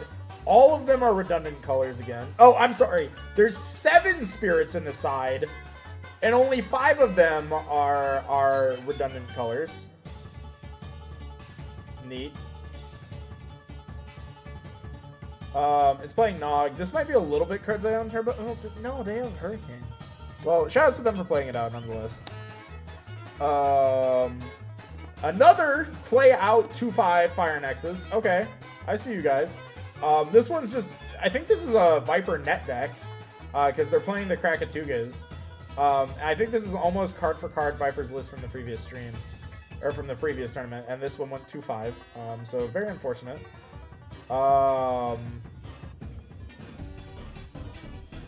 This one went 4-3. This is 26th place at Fire Nexus. And it has a Warmite in it. Okay. This kind of is like the Scavical. Like, I see the Scavical Eruption package in the side, so that's kind of cool. No stone to search it, but it's still just like, you know, it's still Fire Nexus. So, pretty cool. I'm interesting to see Divine Healing here. And Hephaestus. Hephaestus is clearly the Nexus bank for Kinleo.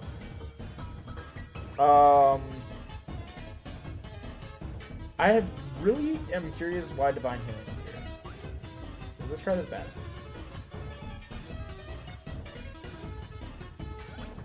Huh. Okay.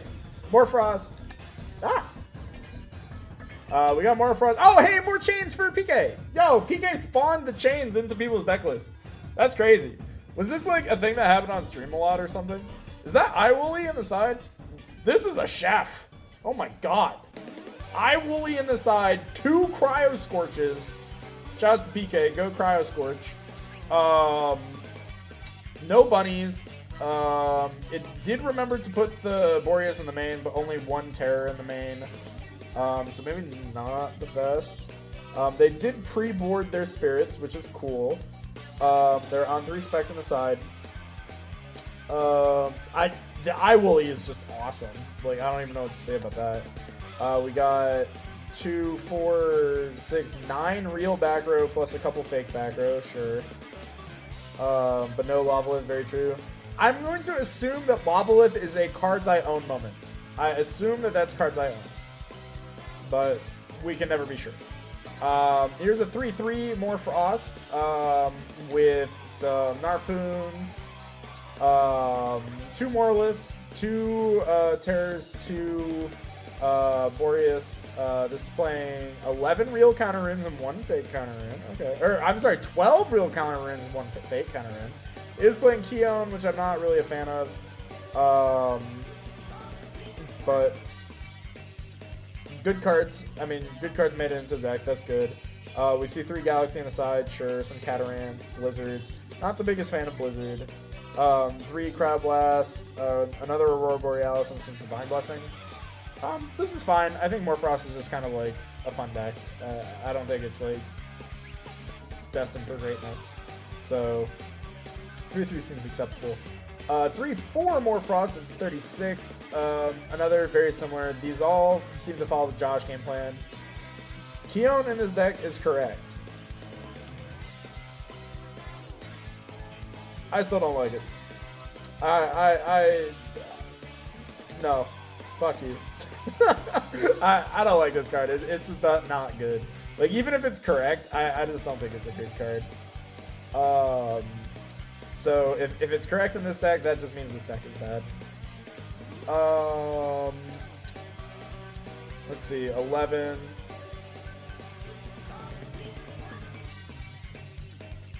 Yeah, nothing really too interesting to say.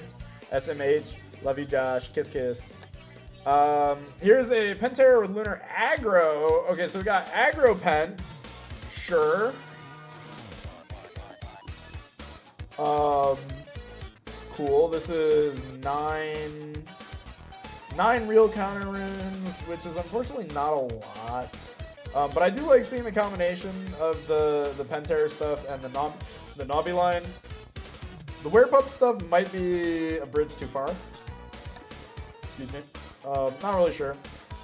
These probably could have been like real counter runes, and then these could have been like real Alestrals. That probably would have helped this deck out a lot, because we saw that perform pretty well at the last premiere.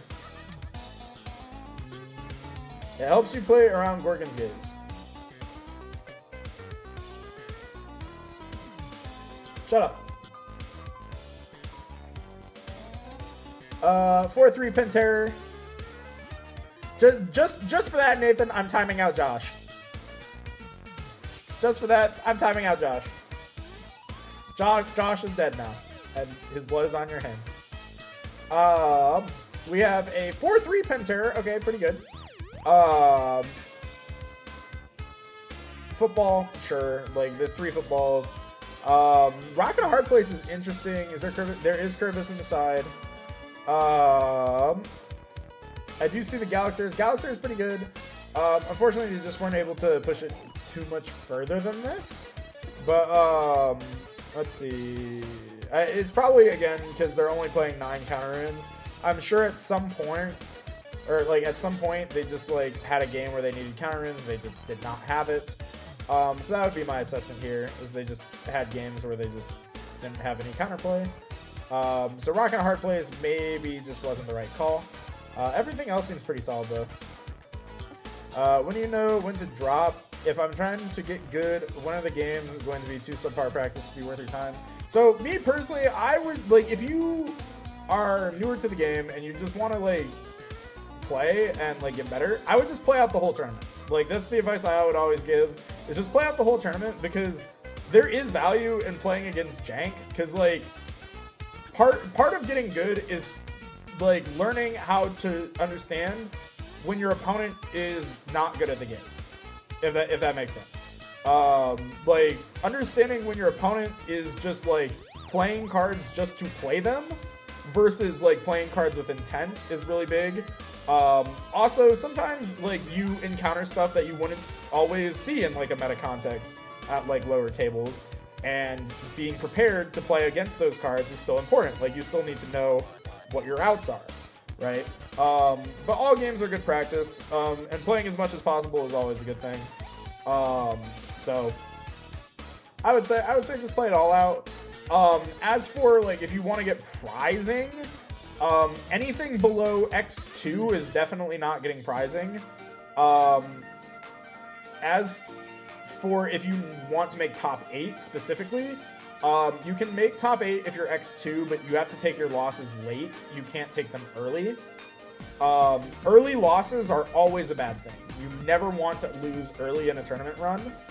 So the later your losses are, the better your chances are at a higher placement after Swiss.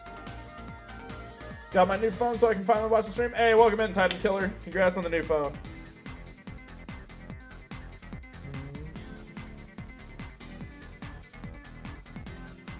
Ended 1-2, but started 4-3. Yeah, I did the same thing. Like, I think I started 1-2 this tournament, and I think I finished 5-2. Like, sometimes you just play it out.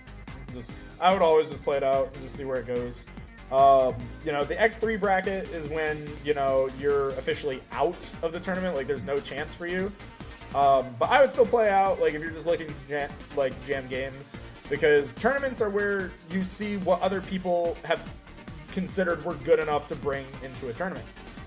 Because if you're just testing with your friends, you know, you don't know how serious they are when they're testing. You know, they could be telling you that what they're playing is like the best deck ever created. Hi Josh. But when push comes to shove and they sign up in the tournament, if they don't bring that deck, they weren't telling you the truth. They weren't telling you the truth. So I think it's good to like get, you know, perspective on what other players consider good.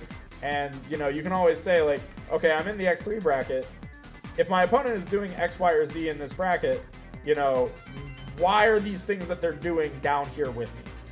And that's a good thing to keep in mind. Because that might be able to help you rule out things for the future. We have Schnark. 2-3 drop Schnark. We got 3 Eddie, 2 Foamsies, 1 Galaxy, Tech Whale, 3 Snarky Poos, Joblin, Kuribus. This looks almost identical to a list we saw in the last tournament. This might be somebody running it back with their exact same deck list. 3, 6, 9, so like 9 counter runes. Probably still not enough. Probably needs more. Again, not a fan of the Crakids or Drakids in Schnark because you can search it. Yeah. A 3-3 Schnark. This one's also playing the Drakids. This one's on 8 counter rune, sure. And it's siding into Pen Terror! What the fuck? They're siding into Pen Terror!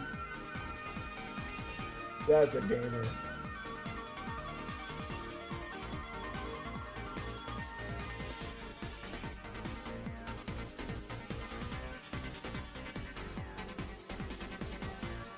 That's incredible.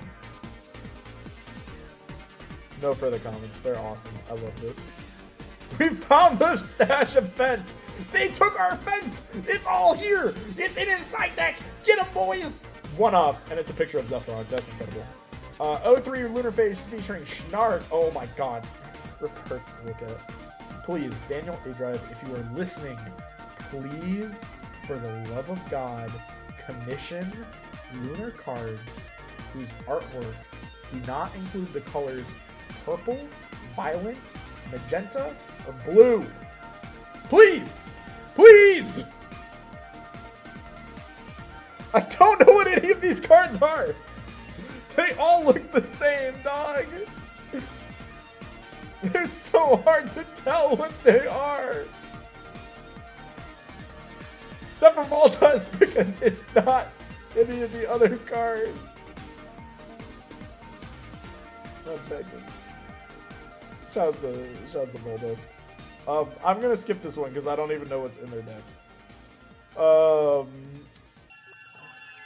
Here we have 77th Rhinosite Crowd Scourge.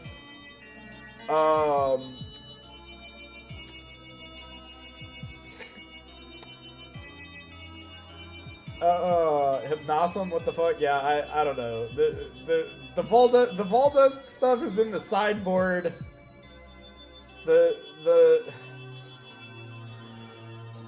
There's Hypnosum, I guess. There's no Rabbit, there's Nog, there's no back row other than Tsunami. We're moving on. Should have flashcards just for the lunar phases. I really need them. I really need them.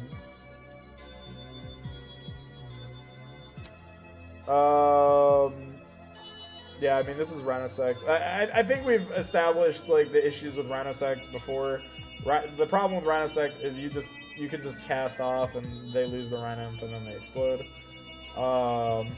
Wasp IV 01. Wasp IV bad. This looks very similar to a Wasp IV list we saw last tournament, where they're not playing any water, they're not playing any other spirit colors, it's just Earth and Thunder. Yeah, I think we saw this exact list at the last premiere as well, or something very, very similar. They went 0-1 drops, so maybe they're just collecting, prizing, and dipping. This is 1-2, 62nd Thunder.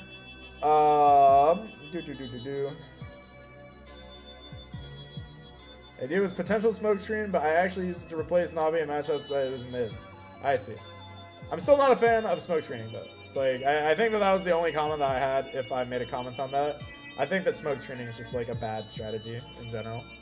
But, makes sense. This is a 1-2 Thunder. It played Sonicore. Shout out to Sonicore. I wonder if this is the same guy that Sonicored me in the previous premiere. Yeah, not too much to say here. This is a Postumus at 1-3. This one might be Brewlock, because I did play Brewlock round 4. I did beat Brewlock, and I think I started 1-2. So this might be Brewlock. I might have done this to Brewlock, our champion.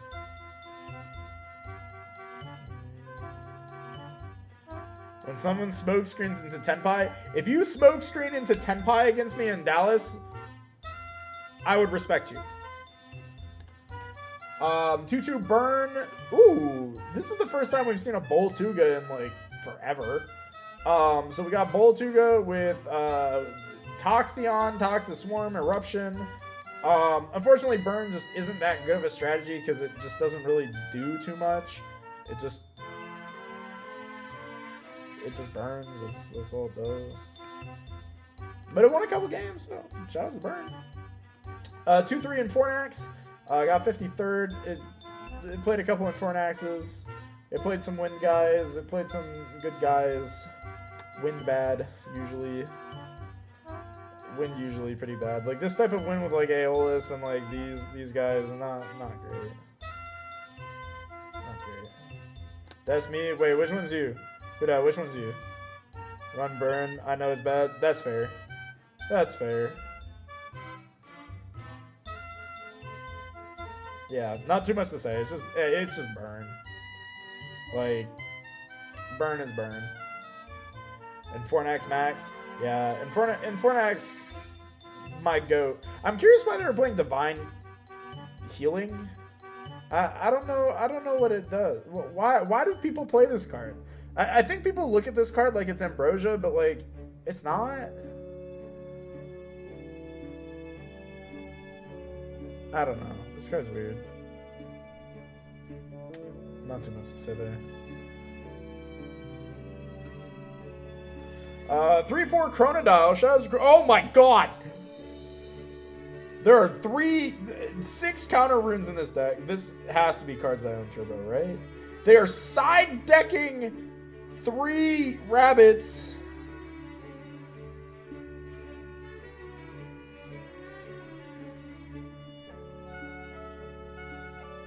They're side decking 3 rabbits. They're also playing a Draking line. They're also playing a Fulgorix engine.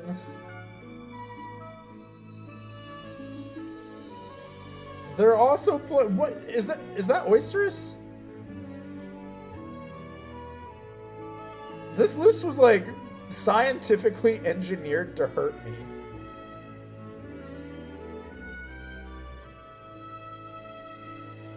And this won 3 games, by the way.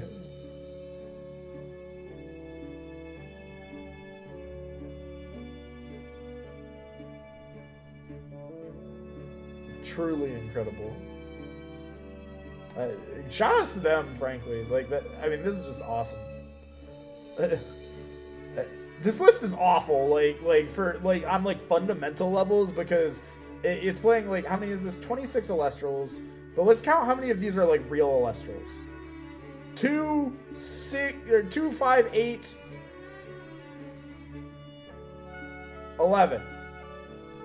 There's 26 real Elestrals, or there's 26 Elestrals in this deck, and 11 of them are real. 15 of these are like either Ascensions or like Rune dudes. Or just random. Like, I don't even know what this card does. So like,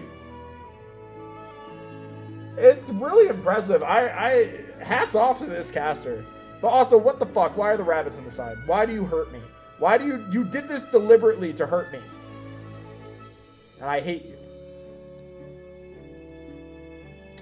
3-4, we got Divine Nexus. I don't know what Divine Nexus is. This kind of looks like scrap. It's playing 3 Divine Healing. And it's playing 2 Zeus, 2 Demeter. It's playing Curibus and Rock in a Hard Place. And yet we still somehow only found space for 9 counter runes. Even though we're only playing 14 Elestrals, and one of them is an Ascension. A real dude's like 18. Yeah, 18's about right. So 17, 18 is about the sweet spot for real dudes. And about like 18 to 20 dudes is about the sweet spot for like just dudes in general. Yeah. We love scrap. This, I don't even know if we can call this scrap. This is like Divine Healing moment. People are trying to experiment with Divine Healing, and I respect that. Maybe stop though. Maybe don't do that. Concept is cool. Yeah, the concept's there. Execution's not, unfortunately. But yeah, this isn't the way, but like, cool idea. Water Nexus, Aepharos. I think we've talked about this before. Whenever you see Aepharos Poseidon, either you're playing against a new player if they're on Aepharos Poseidon, or they're an established player that just has not learned. And the theory here is that Aepharos is bad because drawing cards in this game is not as powerful as drawing cards in other games. You would think that Aepharos is really, really, really good because it says draw cards every turn, but it's just not. It's just not that good. This is a big do-nothing. You have to play stuff like Poseidon, and drawing cards isn't even that valuable in the first place. So it's just really not worth ever including this stuff into a deck. But cool to see. I do like the Starbit. Did we ever find new Josh? No. Candidates are still being screened at this time, I think. Ask Dimax. He would know. We got 3 Eddies. I want to say the Quackle Bandaloon Lunar deck was you. That was you! Yes! Mace! Yes! Yes! Yes! I love Bandaloon! Bandaloon!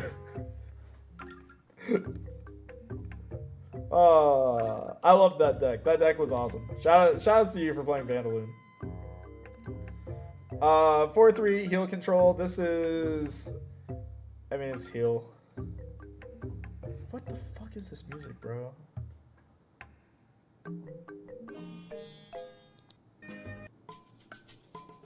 Sure, I like this.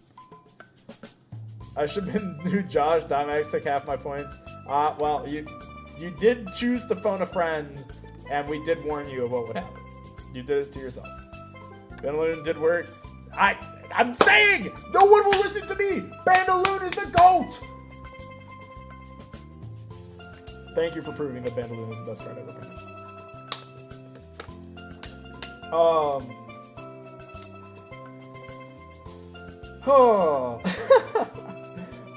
Let's see. I mean, it's heal. Fuck heal. I hate heal. Zephyrog! Yes! Yes! Yes, Zephrog! It went 5-2! Zephrog went 5-2! Yes! Yes! Yes! This card's Spark It, but it's a frog. I don't even know what to say about this. Spark It Frog is very good. Obviously. What's interesting about this list, they do side one Hurricane, but like, I wanted to play Zephrog for this tournament, like, theoretically, if I had, like, actually intended to enter and troll and didn't just, like, sign up with random bullshit that was on my desk. But, like, the idea with the Zephrog deck would have been, like, you Hurricane the opponent, or you Zephrog rip their hand with, like, Typhlints and stuff. And, like, the idea is, like, either you set your hand to play around the hand rips, and then you get Hurricaned, or you get hand ripped, and then I rip your hand. And that's it. That's the trade-off. So it was like a concept that I was playing around with. So sad to see they didn't like include the Hurricane stuff. Maybe they didn't have 3. But yeah, awesome to see that it went 5-2. That's just so cool. I love Zephrog. But they only played 2 Ash Rabbits, so their deck list is invalid, so we're moving on. 5-2 Scrap. Is this Bo? Did Bo play Scrap again? Who played the Scrap deck? This one is a very looks like a pretty solid Scrap list actually. It's got the Lustrogons, the Roma Gems for the Echolinks, I guess makes sense. What is this? 3, 6, 10, 12 counter runes is pretty good. 12 counter runes, and we play not too many real dudes, but the power of the dudes that we play is pretty high. Yeah, this is a good list. I like this. That is Bo. Yeah, this is very solid. I like this list a lot. The one Armadon inside is interesting. I don't know what's up with that. This feels a little bit random. But everything else looks like really solid. Yeah, like not too much to say about this, but solid deck. I like it. Good job. Finally! Oh my god, how long has this stream been going on for? How long have we been live chat? Like 4 hours? Okay, we're actually making much better time than I thought. We're finally to top 8 of the most recent tournament. Finally. The breakdown is 2 Blitztricks, 1 Follicane, 1 Heal Control, 1 Lunar Argo, not aggro, Argo, 1 Lunar Water 5s, 1 Tornadient Solar, and 1 Water Reanimator. So no Lunar Aggro in this top 8. Lunar Aggro went from dominating the metagame to just being completely absent. So let's see what did well in its place. First we got Julian W with Heal Control in top 8. I cannot stand this deck. I hate heal, and yet it still did well. So congrats, but also fuck heal. I hate this deck so much. Let's see. Is there anything out of the ordinary in this deck? Not to my knowledge. Everything here looks about right. 3 shield, 3 gaze, 3 Argo, 3 PTA. So decent bit of back row. Playing 1 and 1 of the Divines. I think that's correct. I mean, like, they're playing Echolinks for it, so sure. You know, I can see that. That seems fine. Yeah, I mean, it looks pretty solid. This is Caleb's list. Yeah, it looks pretty familiar. The side deck, I think, is a little bit different, but the main deck looks very solid, so good to see that this deck can run it back in the tournament environment. It's the Atlanta list. Yeah, very solid list. Top 8, Dimax with Lunar Argo. Dimax wanted to make a pun, so instead of playing Lunar Aggro, he played Lunar Argo, which has Comalis and Argo. Get it? It's funny. Aggro, Argo, haha, it's a pun. Somebody please take Dimax's kneecaps from him. Thank you. But very cool list. It does do a lot of cool things and does them well, which is, it's basically a Lunar deck, like a Lunar Aggro deck, like the ones that we've been used to, because it has the Nobbies and whatnot. But it just has the Comalises to set up into Farrageist. You can run out the Comalis, set the Argo behind it to protect it, and then you can when it lives, search into the Ferrogeist, and then you just win the game. You win the game, Jerry. It's just that simple, Jerry. You just win the game right there on the spot, Jerry. Dynamax is a Trishula Scion. That sounds about right.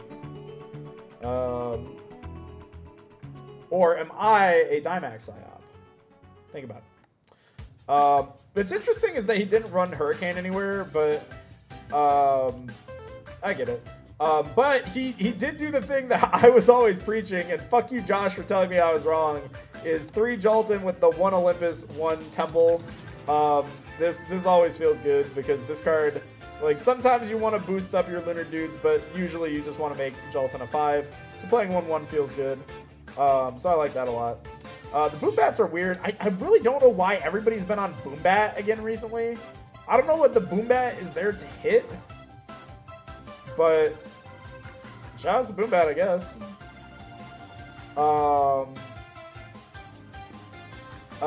Then we got Rebellion with Water Reanimator.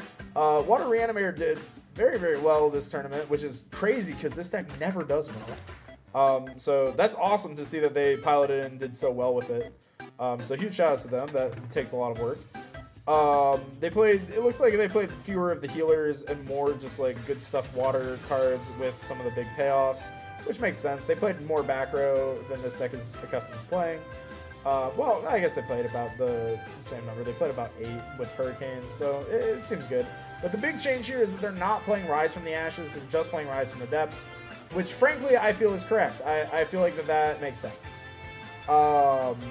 Don't worry, Dynamax will not return home with 2 kneecaps. That, attaboy, get him. Get it. Get his ass. Get his ass, Mace. Thank you. But I do think that this is correct. They sided into the extra heal stuff as well as Tad Puff. This all feels right to me. Just play like good stuff water with like some payoffs. I like that. Draking just here, he's confused. No, this makes sense. I think Draking is one of the better Ascensions for this deck, so it makes sense. The Toronto logo, I take credit for them getting for the 1/1 on the Schnark Draking line. Yeah, I like that. Because you float into it off of Foamy, and then you search the Draking, you drop down Draking, you run over something, steal their dude, and now you're in control. I like it a lot. That seems good. It's especially good when you have Hurricane in hand as well. Then we have Atom on Tornadin Solar. This is the really cool Solar deck list. This one looks a lot more refined, a lot better than the previous Tornadin lists we've seen. Dropped the Draco Ray stuff and is just focusing largely on Tornadin. Which is really cool. I like that a lot. It plays 2 Apollo, 2 Zeus.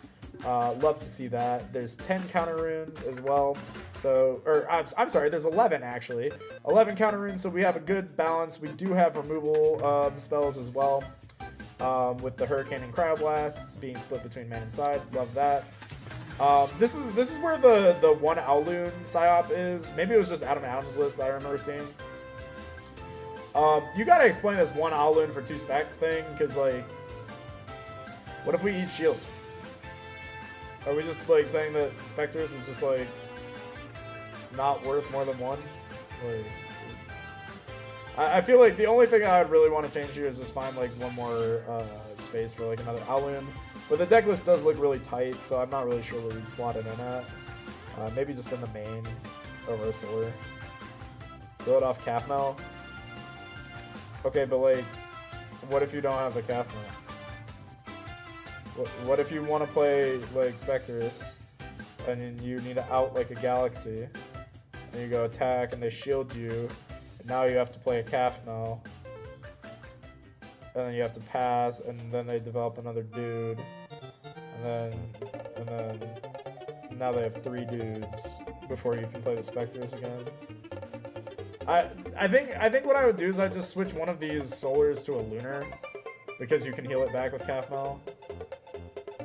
That's really the only thing I would do differently. Is there's no room. Is this like a specific number, like 3, 6, 7? Like do you specifically need 7 Solar for something? Because I don't see what you would need 7 Solar for. I would just make one of these Lunar and just expend it game 1.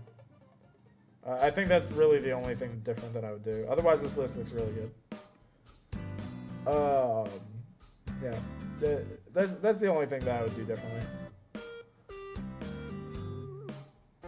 Yeah, I mean, solid list.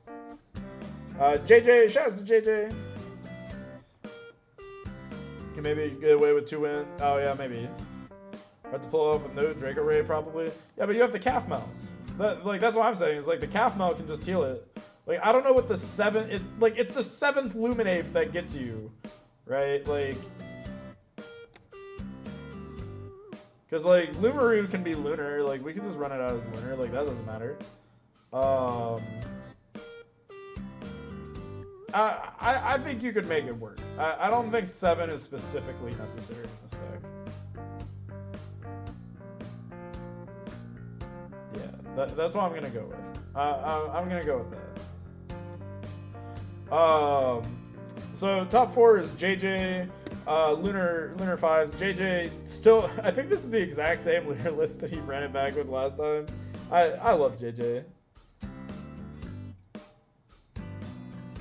I love JJ. He did it again, boys. He top of 5s again.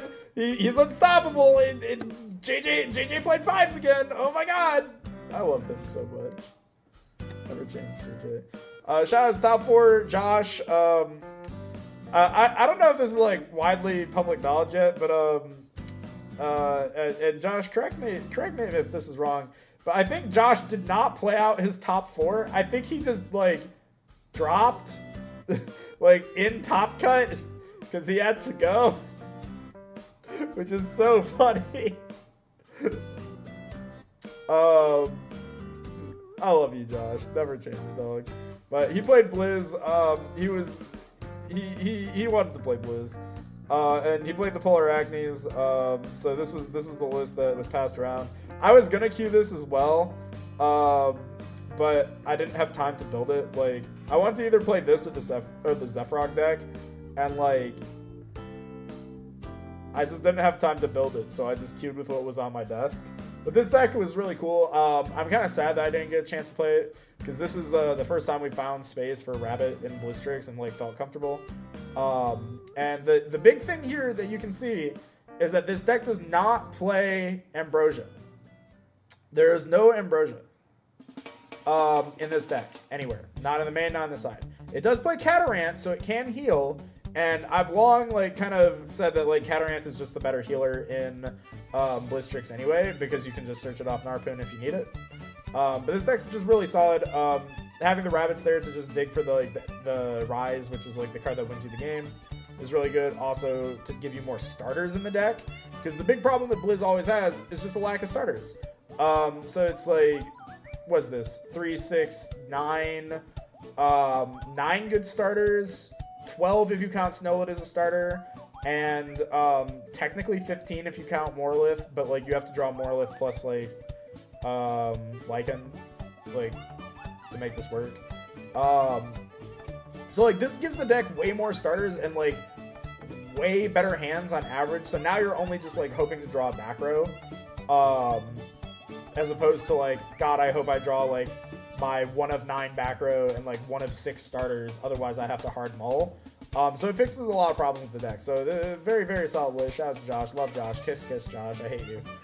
Anyway, second place, Jag Yomu. We got the second place Blistrix, which also did not play Ambro anywhere. Oh my god, it's like Ambro might not be the best card in Blistrix. I have this hot take that Ambro actually bad card.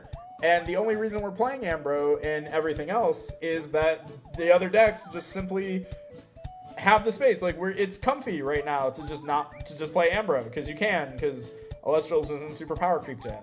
But Blistrix is a deck that to me represents like future Elestrals, like where the game is headed. And this deck doesn't play Ambrosia because where's the space? Why would I play Ambrosia? It doesn't do anything. I'm just gonna Spirit Manage. And I think in the year 20XX, you know, like we will have a time where we're all so good at Spirit Management that we don't need Ambrosia. And so Ambrosia bad card. And it topped.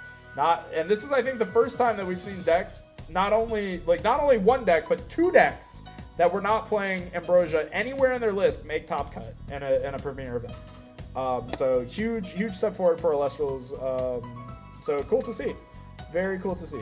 And then we have the first place deck list, this really cool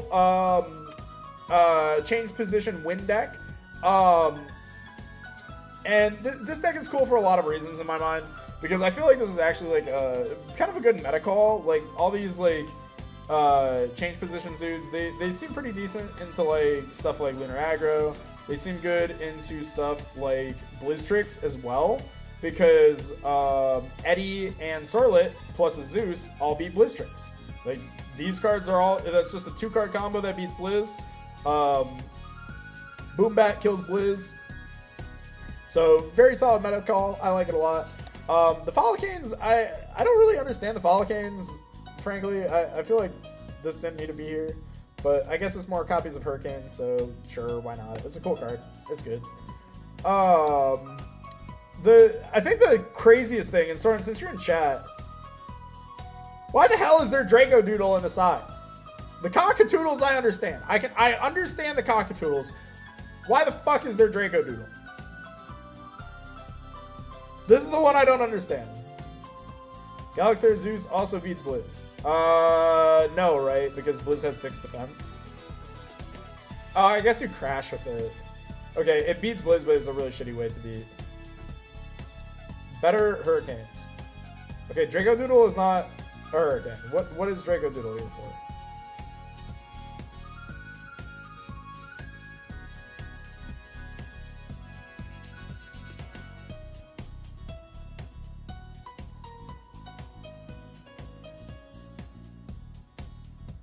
This is the only thing that I'm confused by. Draco for heal stall? Maybe? What does it do? I thought it just like suppressed dudes on the opponent's board. I can't think of like any matchup in the game where you would want that though. For Blizz for the burn, just an extra option if I didn't want to run a second Follicane. I see. It's 4 Blitztrix. I see. So just to pull it up, just so that everybody's with us. What set did it come out in? Was it Frostfall?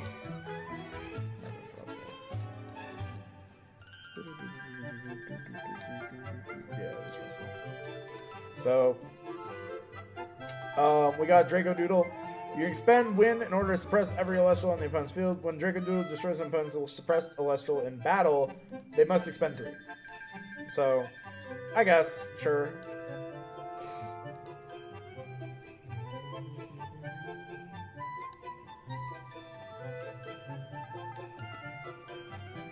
Yeah, I guess it makes sense. Like, and they're not playing Ambrose, so it makes sense. I would have thought that. Hold on. If it was just for the burn though, I would think. Hold on. Oh, I guess it is better than Javelucan. Javelucan. Yeah, I guess it's technically better than it. Okay, cool. And that's everybody. So now I think this has been a long stream. I know that I'm exhausted, like going through all these decks, but this is our opportunity to talk. Comments, questions, concerns. This is my opportunity to remind you to like the stream again if you have not already. Consider subscribing. Consider becoming a channel member so that you too can do Fent with us, and yada yada yada. If you guys have any questions, comments, concerns, whatever, this is your time to do so before I end the stream and go, like, cry myself to sleep.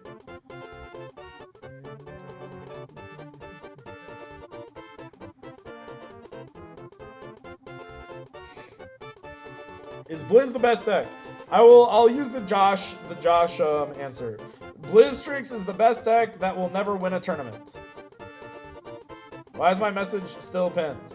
Karibo, you have switched to your main account. But also because it's awesome. Awesome. Lunar Fire Heal, question mark. No. What happens if you PTA a whale? Jury's still out on that. I'll be sure to ask at Dallas. I'll ask during player meeting at Dallas. All of my losses were not knowing when to mulligan. When do you mulligan in this game? So usually I'm looking to find at least like one good starter Celestial, plus like back row in my opening hand. What's a good starter Celestial? Rabbit is the best example of it. It's just a dude that you feel happy running out on turn 1.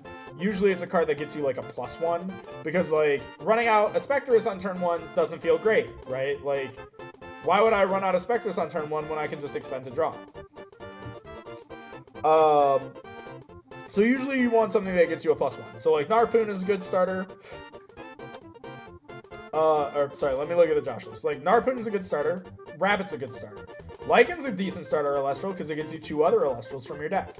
Morlith is a good starter because it knows 5. You know, Snowlit knows 3 in these strategies. Like, these are all good, like, starting hand Elestrals. So I'd be usually looking for like one of those and like a back row to protect it or something, just so I know that I'm like my turn 1's gonna be pretty decent. And from there, I mean, really, the rest of your hand can just kind of be whatever. Yeah. What's the call for Dallas? I don't know. You know, before this stream, I would have said it was obviously Lunar Aggro because it's been so dominant. But the disappearance of Lunar Aggro makes me kind of want to go back to the drawing board a little bit. I have a pretty good idea of what I think I'm going to play. Will I tell you? No. But you'll see in Dallas. But I might just be wrong. I might just be completely off the mark. So I don't know. This tournament's thrown a lot for a loop.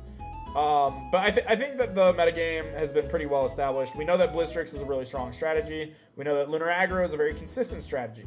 We know that there are decks that can be built to beat those decks, like this one clearly is, and that they aren't necessarily locked in. These decks like 5s are always going to be good picks. This Tornadron deck has put up consistent results. And even stuff like Water Reanimator is, you know, viable. So there's a lot of options for Dallas. I think for Dallas, though, well, I would lean towards something more consistent than anything else. Is Tenpai viable in Elestrals? God, I hope so. Be prepared for 8+ rounds of Swiss. Yeah. So the big thing is that Elestrals Dallas will probably be the longest tournament we've ever had to play. And for that reason, I think you're going to want a deck that has the ability to go the distance rather than a deck where the wheels can fall off at any point. So that's something that I think you should look into for Dallas. That's what I would recommend, is looking for a deck that can very consistently get there. So like, for example, let's take like this 7-0 Tornadron Solar, sure lost in top 8, but like this deck would have gone farther than the heal control in Dallas. Because if you're 5-2 at Dallas with heal control, you're probably not making the top cut. But if you're 7-0 going into the last round of Swiss at Dallas, you're going to be making the top cut. So even these 6-1s wouldn't be guaranteed at Dallas because they could end up 6-2 in bubble. So I would definitely lean towards something more consistent rather than something strong, if that makes sense. You prepared for Josh to open triple Morolith Gorgons. Yeah, that sounds like Josh. They have free wins to lower thinking fatigue.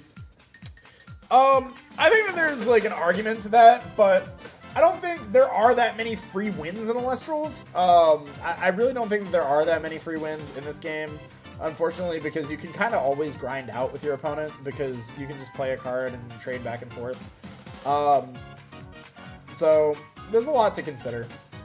I do think that something that we have seen consistently be the case, though, is that you're going to want like a decent counter rune lineup. Cards like Cryoblast and Hurricane are obviously really, really strong. We got, let's count the number of Hurricanes in Top Cut.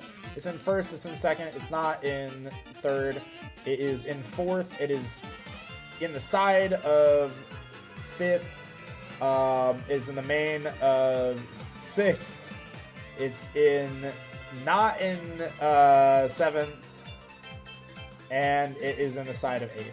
So almost everybody in top 8 played Hurricane. So Hurricane is definitely a card that you're going to want in your deck. Yeah. We're looking at doing a Dallas prep stream either later this week, going over the data of the 3 premieres.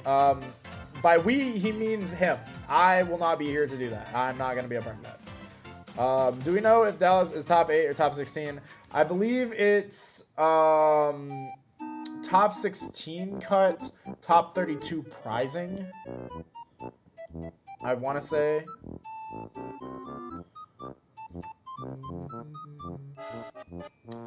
Winner heel will win Dallas. Yeah, of course. Of course. Of course. It will not.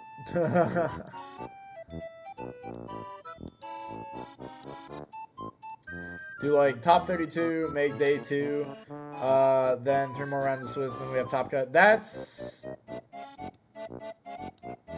I can't think of what card game that is. That doesn't sound familiar. Maybe that's Pokemon?